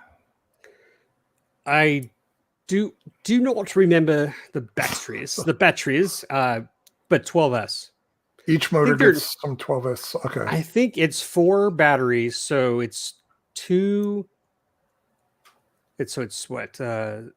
6S 1800. 18,000 milliamp. Oh, okay. Yeah. Or actually 19,000. I think there were 9,500 milliamp batteries. 1 million amps. So yeah, quite a lot. And his flight, I think the second flight, he only used a third of the packs, excuse me. Wow. And the only what do you call it, ribbing, I'm going to give my buddy Mike, who again can't criticize his work. It's beautiful. He does awesome building, and again, his P38 is to die for. He just needed to be educated. And of course, again, I was telling you about Ollie ribbing everybody. Again, he was just getting all over Mike because he only had one charger. It was a duo, but he was charging the packs at 1C. And I was like, "What are you doing?" And I was like, "Why are we sitting here waiting?" He's like, "Crank that up to 40 amps or whatever we could push it up to." And it was just fun. But yeah, I think we'll get Mike to purchase another charger at least and get that charging. Now, that being said, you asked if this one was electric. It is, but Mike's told me he's building a second and it's going to be gas. DA50s. He's going to need to get that balsa planer like they had at the factory. Just feed in balsa trees. There you go. Yeah. And how much does that thing weigh? Ready to fly? This one, the prototype, is over 55. So I won't go beyond that. But they're hoping to get it right at 55. All right, cool. See what they can do. Fair enough. Move the engines back, extend the nose forward so they don't have to add 2 pounds in the nose. Yeah. What's 2 pounds on an airplane that size? Well, it's just dead weight, just really it ain't doing anything but fixing the CG. Just trying to move things around if you can. Yeah. All right. As a percentage, it can't be that. It may not. Why are those engines on the elevator? Well, the CG's right. That's about it I had. Really? I mean, you don't have any project updates? What do you got to be working on a P38 or something? I am working. I texted you. You didn't respond to my text, but sorry. I was busy setting up. I want to get through this pretty quick because I know you've got a plane behind you, and I think you've had some good comments on it. Yeah, there it is. CEF is coming up. The Southeastern Electric Flight Festival. Flight Festival. Thank you. And I thought what was neat, Terry, I don't know if you saw AMA Air today. I bet both of my buddies here did not see AMA Air today. When was it announced? Let me ask you? you quick. When was it announced, Lee? You should always be not my fault. But it's not my fault. But it's recorded. Yes, I can go back and watch say, that being said, we had a lot more viewers today, so that worked out really well. But I talked about my trip to CEF. It's in a couple of weeks. Don't have my list together, but I'm throwing together this Banana Hobbies P38. I've told you guys before, I'm finally wrapping it all up. But today is like one of those, I could have had a V8 moments. I'm sitting here working on it. I've got it mounted here, and I look to my left, and there is that flight line. Is it just flight line? To the Red Bull. I thought that was a Staffenbiel. Staffenbiel? What the heck is that? The Tower Hobbies imported them for a while. But I know it was this like is Flightline the RC. The silver. No, Flightline is the Motion.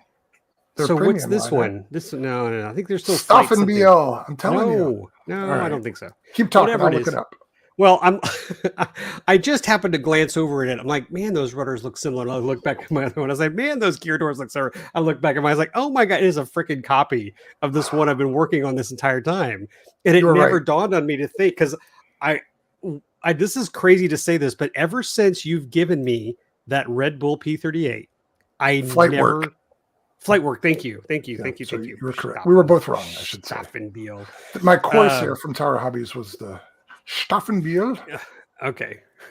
So I've never looked at the wiring, and I think I just pulled the canopy off just to put a battery in. So I've never looked at the innards of the Red Bull that you've given me. I just kind of fly it.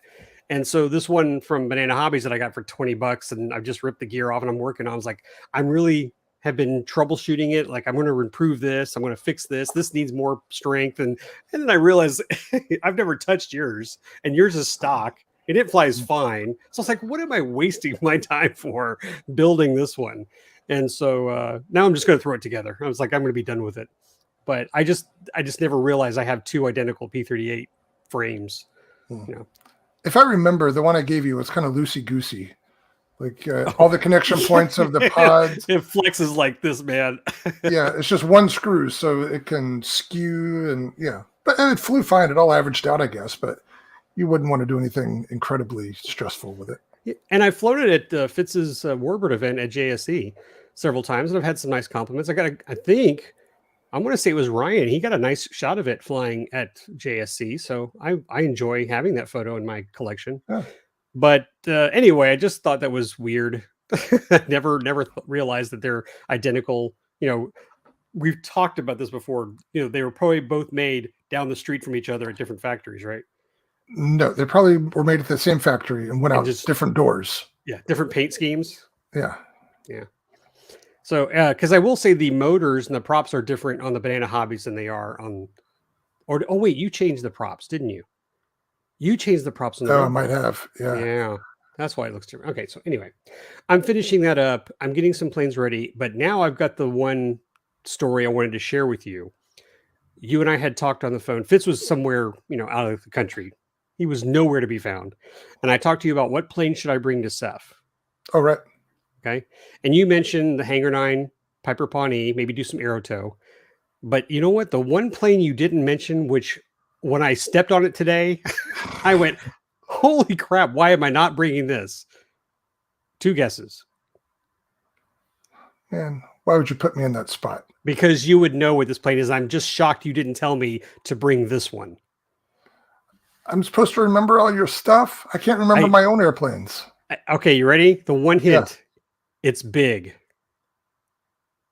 The Giant Thunder and Lightning? Nope. One more guess. See if anybody else is going to guess. Fitz? Oh, Plywood Overcast. Plywood Overcast. Thank you. I keep stepping on it, by the way. It's just so... I told you at one point he was in the bathroom because I had to get it out of the way. And I pulled it out to do some work in the bathroom, and I keep stepping while I keep hitting the darn props. They're just right there in the hall. So I was like, man, that's a perfect plane to bring to CEF. So you're welcome. I'm going to go take Plywood Overcast on tour, and hopefully we'll see it flying over at Hodges Field at CEF. All right. That'll be fun. I guess that means you're taking a trailer. Oh, absolutely. Yeah, I'm taking the trailer. That's his hotel room for the week. It is. Oh.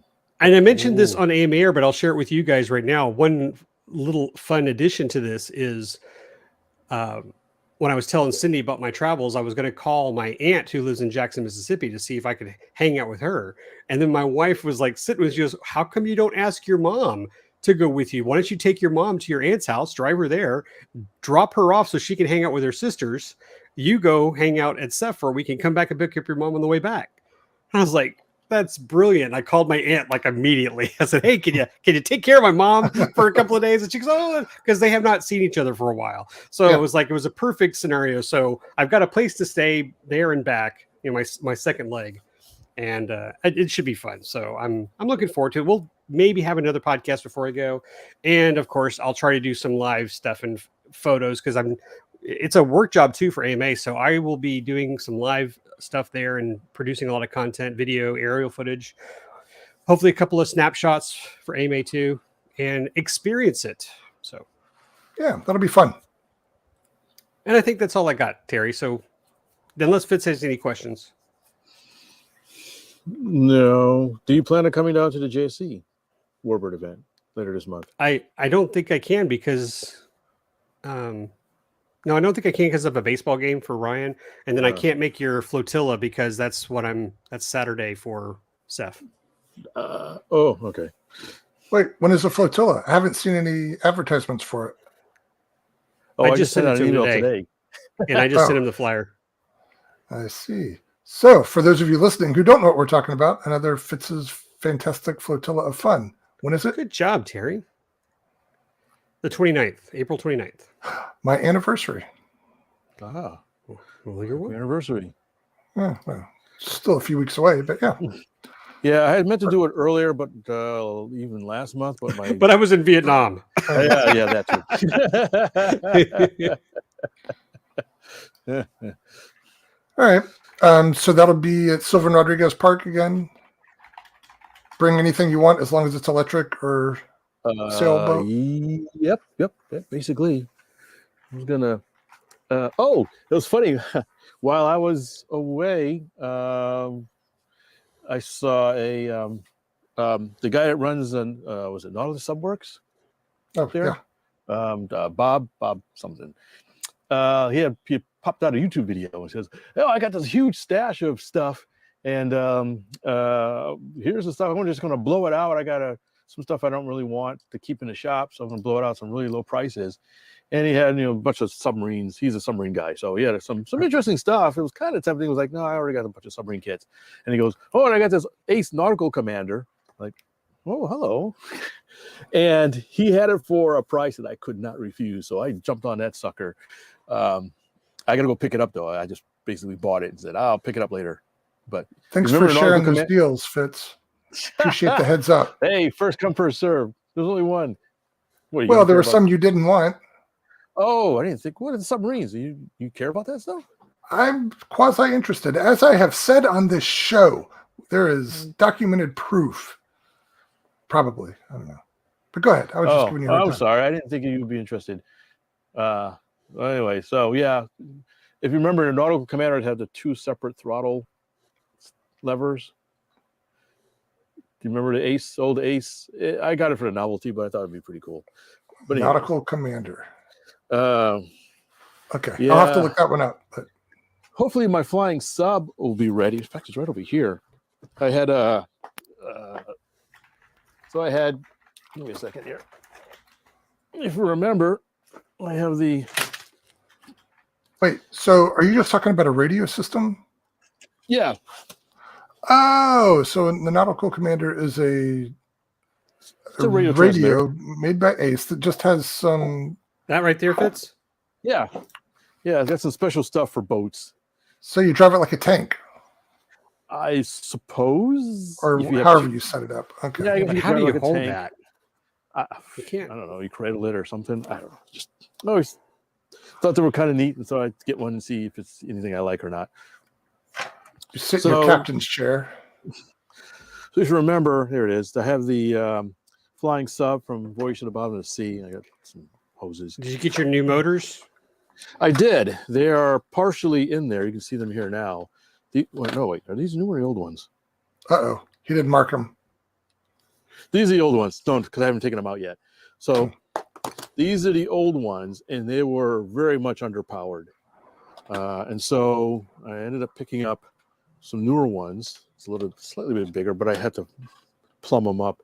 So I need to do that. Those run on 110 volts. We just have to run an extension cord. Well, they're about 12 volts, but I looked at the pump rate, the gallons per hour or whatever, and they're drastically different. So, but everything else is hooked up. I've got the servos in there and the receiver, and I thought didn't realize I had left the battery out. So hopefully I have this ready by the. Oh, I'm sorry. I probably should have. That's okay. Given Fitz the screen here. So there's a thing. There's the cover that goes on it. Right. But anyway, you can see I got the waterproof box here. I've got a waterproof servos in the back, and here's the pump units I got to take out and put in the other ones. So will that be ready for the 29th event? I hope so. If I can squeeze in some time to work on it. It's always iffy, but we shall see. All right, cool. But I did a test run the last flotilla. I actually test ran it, and it was encouraging, but it was just so underpowered. And in fact, I talked to somebody, I think it was Bob, as a matter of fact, at the sub thing, and he said, yeah, you got to be careful with the pump units. Try these units. They were more powerful. I think he had the same issue with some other pump units. So. All right. Other than that, I don't think I have anything out of the new boats. But anyways. So, Terry, you got anything yourself? I do. I've got a few things. Oh, well, and go. And that my handle tonight suggests what I've been up to. I realized sometime this afternoon, almost everything I've been working on or purchased lately has a brushed motor in it. So one of them is not a secret. That's this one right here. I finally finished the Goldberg Eagle 2 that I've been working on. And that's the one that I picked up to use that Astroflight Cobalt 25 that I was given. So here, let me grab it so you can get a better view of it. I might have to take my headphones off. Stand by.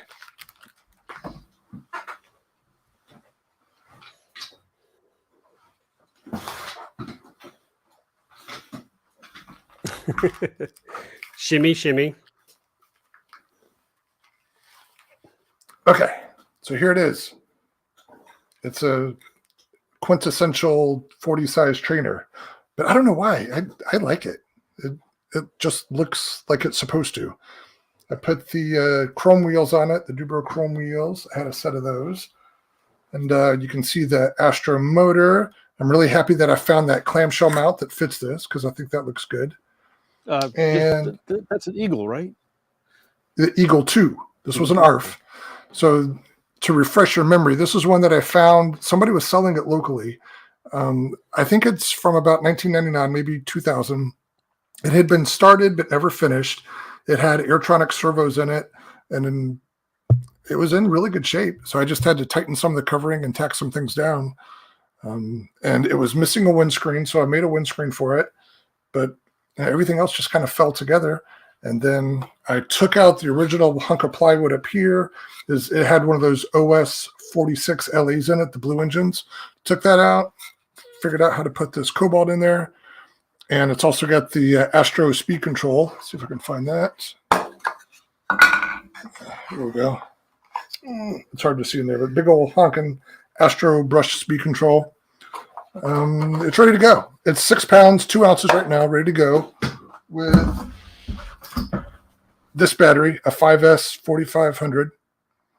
And it's 600 watts, so 6 pounds, 600 watts. Should be fine. 4,500. Yeah. How is the battery getting in there? Do you have to remove the wing each time? Yes, that's the thing. So there is the hatch here, but it's not big enough to take the battery in and out.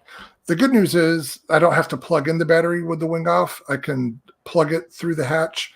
So for now, I just have to take off 100 rubber bands to switch the battery each time. But that's small. Okay. Yeah, I can deal with that.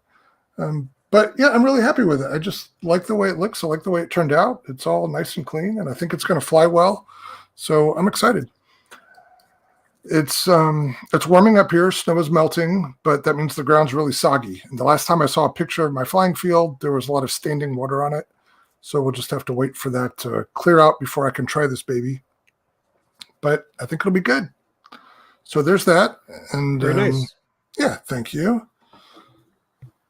So thanks to Mark Roddy in Lubbock for sending me this motor, and I'm excited to use it. Now the next thing. You gonna put a spinner on it? No. Okay. And I'll show you why. Is it off center? It came with a spinner, but yeah, with the gearbox, it It's off center. sits pretty high, right? Yeah, I couldn't tell. It would look a little funny. Okay. And spinners never balance. They're such a pain. Right. So last weekend, I went to a swap meet. There's swap meets every stinking weekend up here, and I love it. And I've mentioned before, they're always on Sunday. So this one was last Sunday. I had heard about it because I went flying the weekend before, and the guys I went flying with mentioned it. I had not seen any advertisement for it, but it's at a club in Appleton, which is about half an hour south of me. And I planned to go, and I got up. It started at 7:30 in the morning. I didn't think it was going to be that big of an event because, again, they didn't advertise it and yada, yada, yada. But I arrived there at 7:30, this banquet room kind of out in the middle of nowhere. That place was packed. The parking lot was full. There were people elbow to elbow inside there. All the tables were full. They were starting to overflow up into the front area. There was a bunch of people there who knew what was going on. So clearly, I'm just out of the loop, which I'm fine with. The only problem is I went in thinking it wasn't going to be a big deal, so I didn't bring that much money. So I walked in, I went down one aisle, and on the first aisle that I go down, I get maybe 2 or 3 tables in, and I see a Kyosho Learjet, the old EDF version. There it is.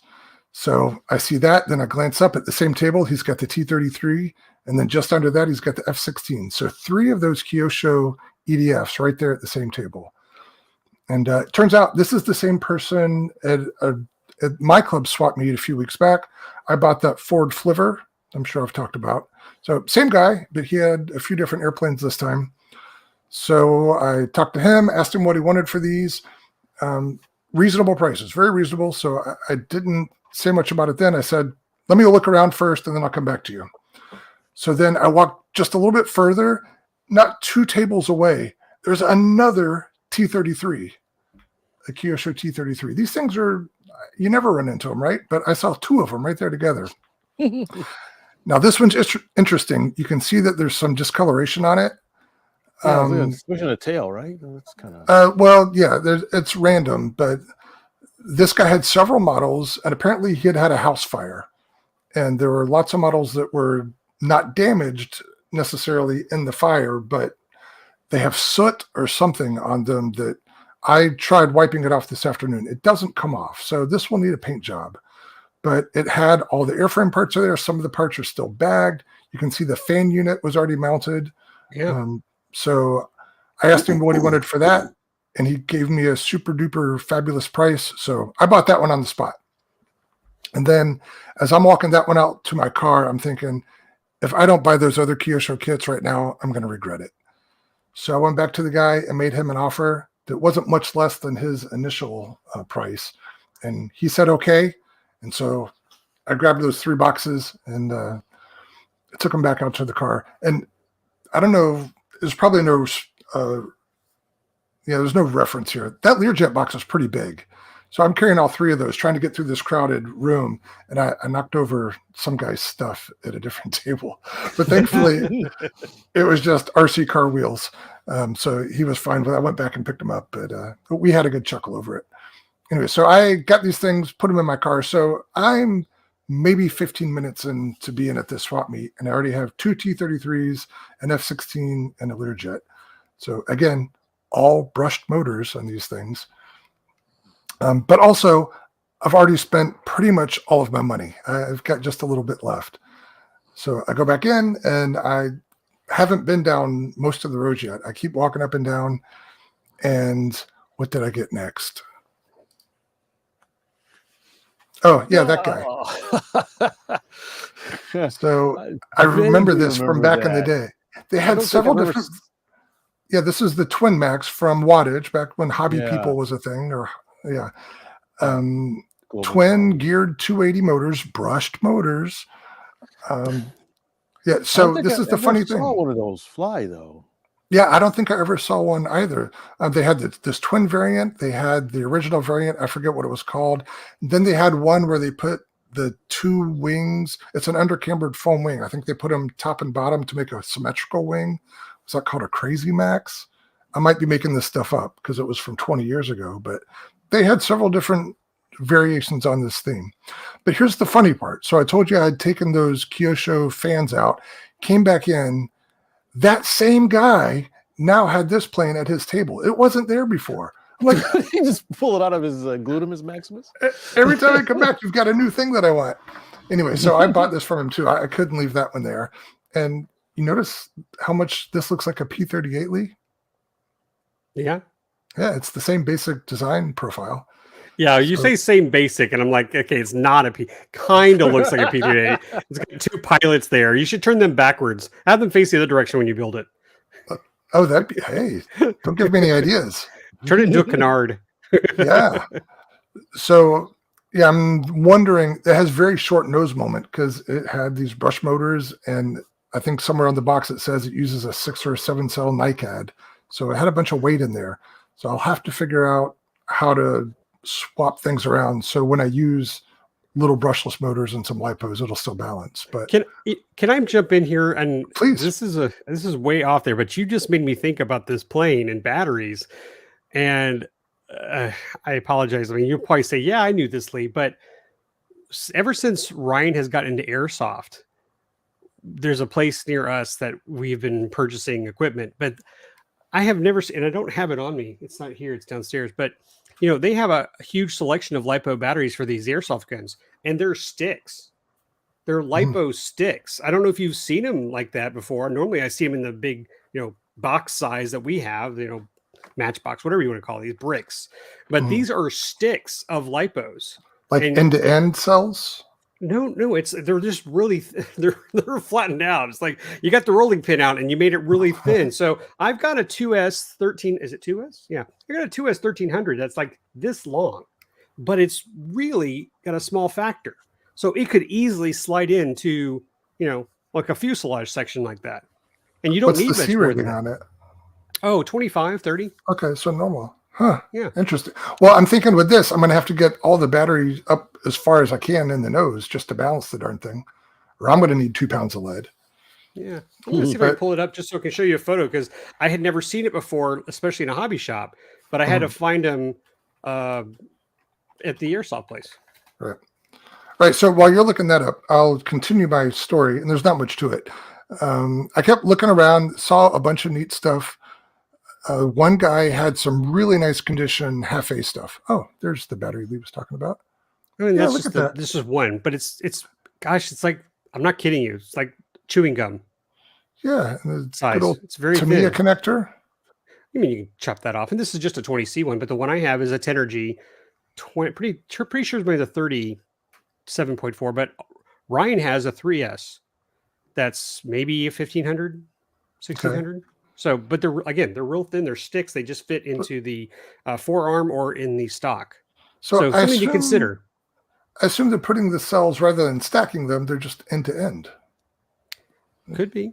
Yeah. But all right. something to think about if you need to get, tight compartment area, Yeah. because I you remember might be that. able to even join them together to increase capacity or rating, but Maybe still so. have them fit into a tiny compartment. Did Fitz pass out?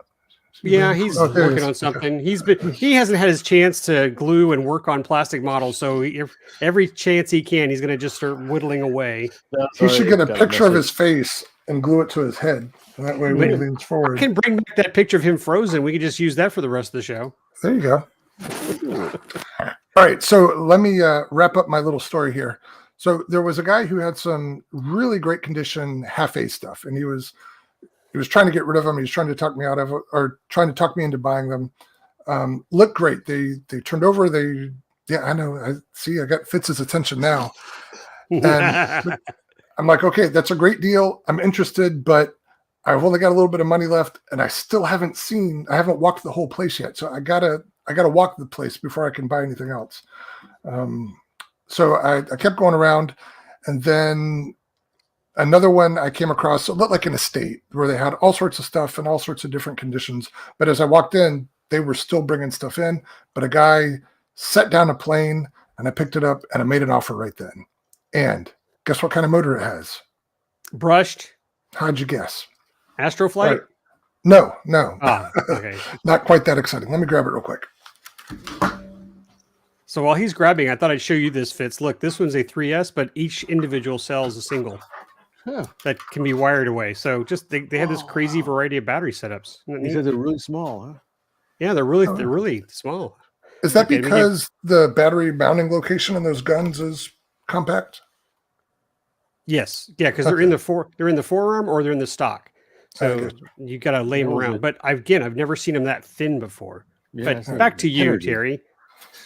All right, so this airplane, it's the classic old GWS Pico Cub. Pico.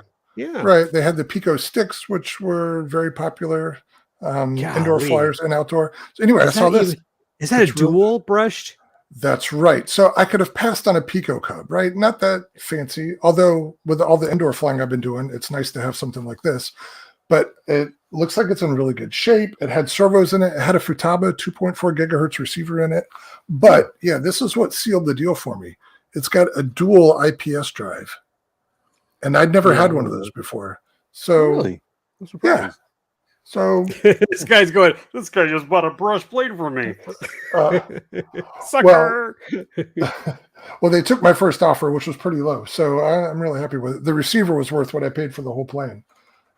So yeah, I'm excited. I think it's pretty cool. It's very nice. Very nice, right? So have you had a chance to run it up yet? No. Well, I did put power to it just to make sure the speed control and all that works. It does. It's got a stupid JST connector, so I'll fix that. Sorry, falling. Will that go XT30? Yeah, that's what I'll put on there. But speaking of, just to diverge a little bit, I mentioned on our last show that I had bought some one-cell dischargers from TinyWhoop. Looking at TinyWhoop's website, there's some other connector that's out now that's somewhere between the JST, the small JSTs that are on the UMX batteries, and XT30s. They're small, but apparently like good up to 10 amps. So I need to look at those and see if there's something I should get into. I forget the name of them, but maybe next time I'll have that ready. All right, so let's recap here. I bought 3 Kyosho EDFs from the one guy. I bought a partially assembled Kyosho EDF. That's 4. I got the Twin Max, and then I got the Cub. So that's 6 airplanes, all brushed motors, and all at least 20 years old, I think. What's wrong with you? I have a type. Yeah. It's funny because when most people go to a swap meet, they're looking for the newer stuff at the cheap price, and you're intentionally getting the old stuff that they're desperately trying to get rid of. Yeah. And the funny thing is, they're all rubber band powered. Yeah, it didn't even occur to me at the time. I'm just thinking, wow, I really scored big here. I got stuff I like. And then later on, I got these paper airplanes. Yeah. It only cost me $1. All right, but I'm not quite done yet. So wait, there's more. There is. So I guess I've taken the Pico Cub out. You're reading my mind, Fitz. I'd taken the Pico Cub out to my car, come back in, and there was one table in the corner that I had passed a couple times, but I didn't get, it was always busy, so I couldn't really get in there. This time I was able to get access. And I look over, and looks to be a brand spanking new in-box Cox Sportavia, which is the long, low-wing glider. Yeah. And so I'm like, ooh, I always thought that would be a fun electric conversion. But the guy whose table it was busy talking to somebody else, so he wasn't available yet. So I'm poking around, and then I see bags. Like the other one that I had found, bags of 049 engines that looked to be in really good shape. One bag had some 020s in it. Right? See, there's Fitz. So finally, I get the guy's attention, right? But actually, I'm looking at the 020s, and another guy comes up behind me. He's like, "Hey, pal, I got a deal working on those." I'm like, "Okay, sorry."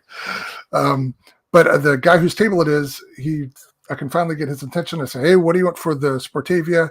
He tells me a totally reasonable price. I should have bought it, but it was more than I had left in my pocket. So I'm like, totally reasonable, but I can't buy it. Thanks. That's why you leave a check in your wallet like Fitz does. Didn't you learn that? We've talked about this. Fitz keeps a check in his wallet. I don't know. I Or get some. don't you use PayPal? This is where you say, "Hey, do you have PayPal? Hey, do you use Zelle?" And you transfer the money like that, and you get your plane you want.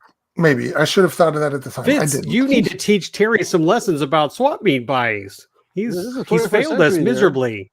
Well, I know. the lesson I learned is He's in brush mode, so everything has to be cash and Right. coins and Analog, or yeah. chickens. IOUs. I was in 1999 mode. So We are disappointed in that. That is extremely sad. right. So anyway, let me finish. Okay.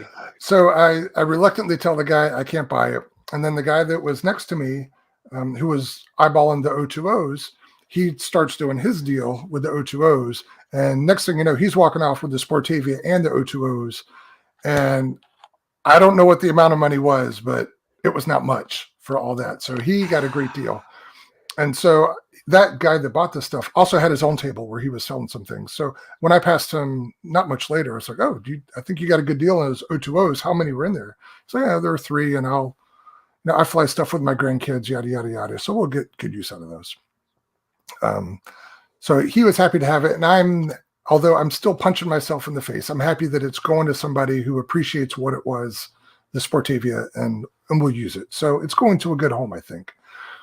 This same guy, you guys have seen the picture where there's one of those Cox cars with the pusher yellow thing. Oh, yeah, that was his table, and he was selling that. So he deals with half a nostalgia stuff. Okay, so he knows what he's doing. Yeah.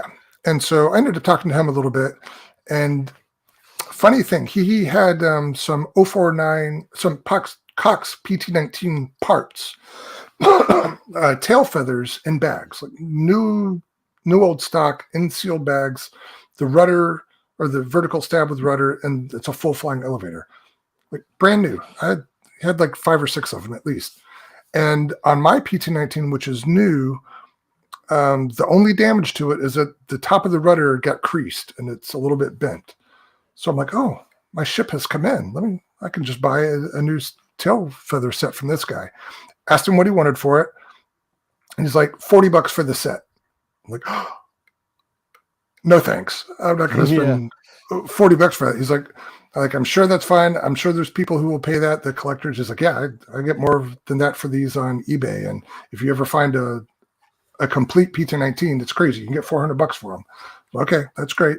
So anyway, friendly guy. So I'm not trying to disparage him for well, okay. I didn't necessarily agree with the prices he was talking about, but people pay big money for those things, especially if they're unmolested. So anyway, I ended up talking to the guy, and then he ran into me later on. He's like, really, if you only need the rudder, I'll sell you the rudder for this much. And I should have done it then, but I was in the middle of looking at other stuff, and I said, okay, I'll come see you later. And then I forgot. So I'm hoping I'll run into this guy at one of the other swap meets in the future, and I'll probably pick up a new rudder. Interesting. Yeah. So saw lots of neat stuff there. The guy that I bought the used T-33 from, he had several other kits there. He had the old E-Flight F-15. Remember that one, the old orange and white? Mm-hmm. I have And one. he had, okay. How do you like it? We haven't flown it yet. Okay. That was new in box, but Oh, it's even better. right. So here's the funny thing. That T-33 that I bought, you could see that it had some discoloration on it. That was the first thing I put in my car. When I left, whatever it was, an hour after I got there, I get into my car. I'm like, oh, you could smell. I guess it was electrical fire. I don't know, but it smelled like the inside of a burned speed control. In there. Yeah, so it's seeped into that box. The parts, maybe not so much. And it had a squadron signal book for the F-80 T-33. So, and that just reeks of smoke. So I'll air all the things out and it'll be fine. But it was interesting how much that smell just sticks with those models. So the F-15 that he had, he also had the E-Flight 400 version of the F-16. And he had a super good price on that. But again, it was more money than I had left with me, so I just let it be. So saw lots of cool stuff. I was at the whole thing probably around an hour, and that's super quick for me. But I just ran out of money, and I didn't want to torture myself anymore. So I got out of there. Okay, Zelle, PayPal, check. I don't know if somebody tried to pay for something with a check to me at a swap meet. Fitz did it. It's if you wear the shirt that says "I know Fitz Walker," he'll take your check. Jeez. Yeah, well, I'll remember that for next time. There's bound to be another swap meet before long. So anyway, but I don't want to give the impression that I walked away sad. I got like that Learjet. How often do you find Kyosho Learjets, especially new in box? Oh, that's amazing. Yeah. Now I know you want to fly at brush, but that thing would probably be way better on brushless. No. I think they'll get upgraded. The only one that I might fly brushed would be the T-33 because now I have 3 of them.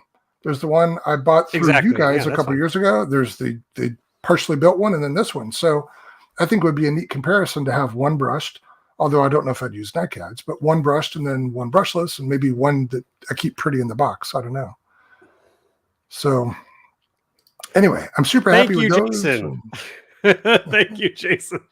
He figured it out. No one else said anything, but Jason, I'm giving you a nod. Good job. We're talking about your on-screen handle. Yeah. Did you watch Smokey and the Bandit?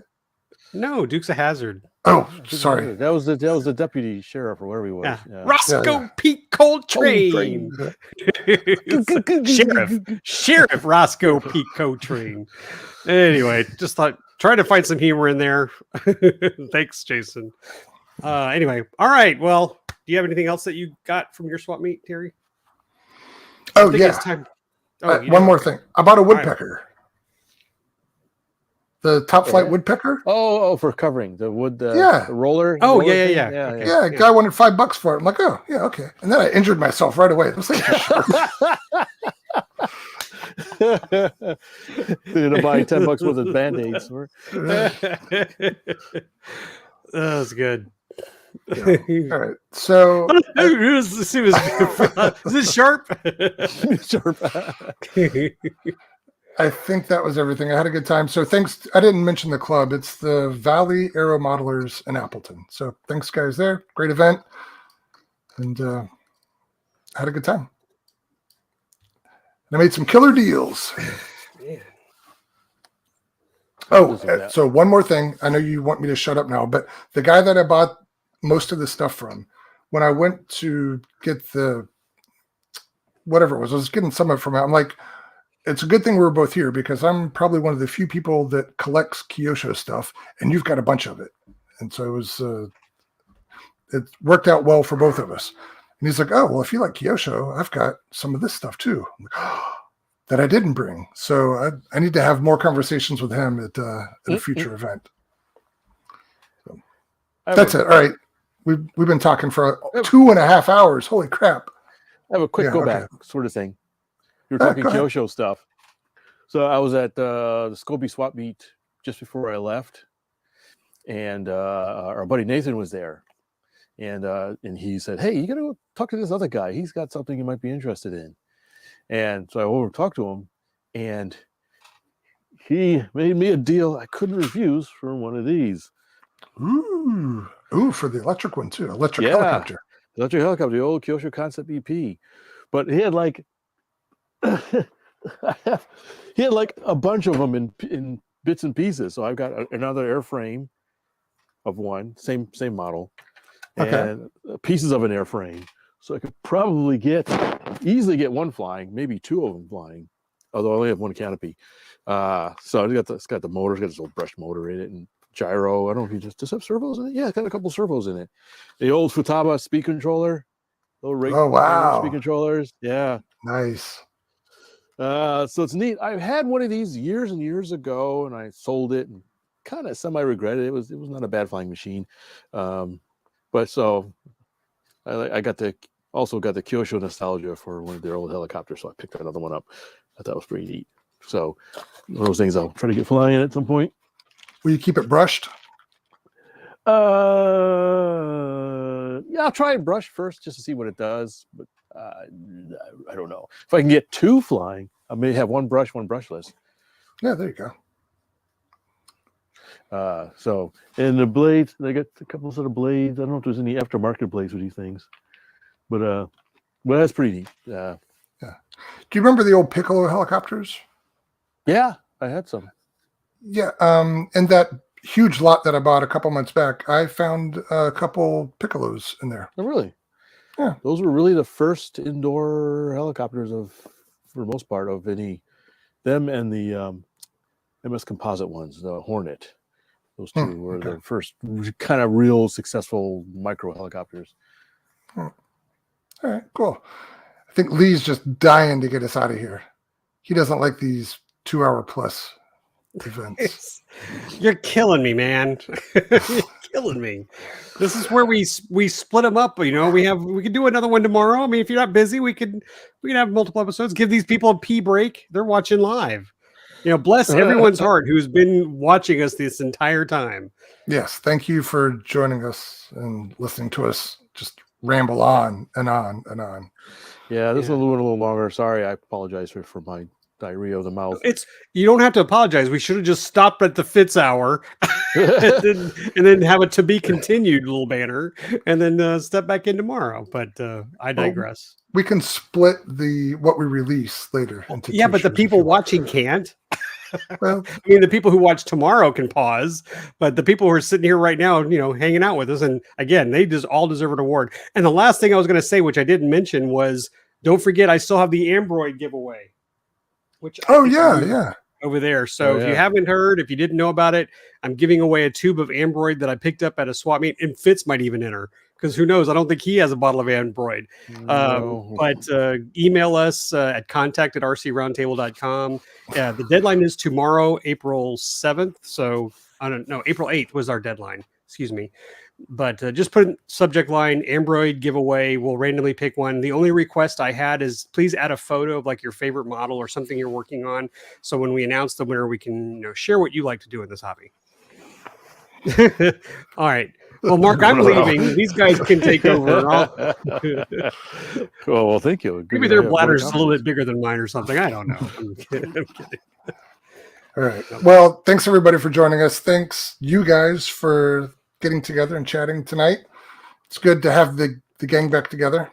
Yeah, just let you guys know, Fitz has not peeped a word about anything. He sent us a couple of photos, but this was our way of getting all the information too. So we enjoyed it just as much as you guys did. And then Fitz is suddenly silent. There he is. All right. Can't say much more than that. You guys cleaned up real good. So thanks again. It's good to be back. Good to talk to you guys again in real time. Thanks everybody for joining in the chat as well. I see a lot of familiar names. See you later, Tony, and some others. And I don't know what to say, but 2 hours of my life gone. I love it. Oh, it's Tom. You're not getting those hours back, Tom. Hey, thanks, Eric. Really? Is that one this Saturday? What? Local flying club is having. I didn't know that. Is it this Saturday? But it's going to be raining, so be aware. It's going to be raining if it's an outdoor event. Crap-a-rama weather. Okay, it's coming down hard here right now. I don't know if y'all hear it, but it's raining here.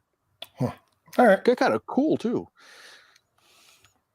All right. Well, thanks everybody. Yeah. Yeah. Say goodbye, Fitz. Go night, Fitz. Go night, Fitz. All right. See you, Terry. Bye. Please visit our website at rcroundtable.com, where you can send us comments and suggestions or listen to our other great podcasts, where you will also find links to our iTunes and social media sites. Thanks for listening.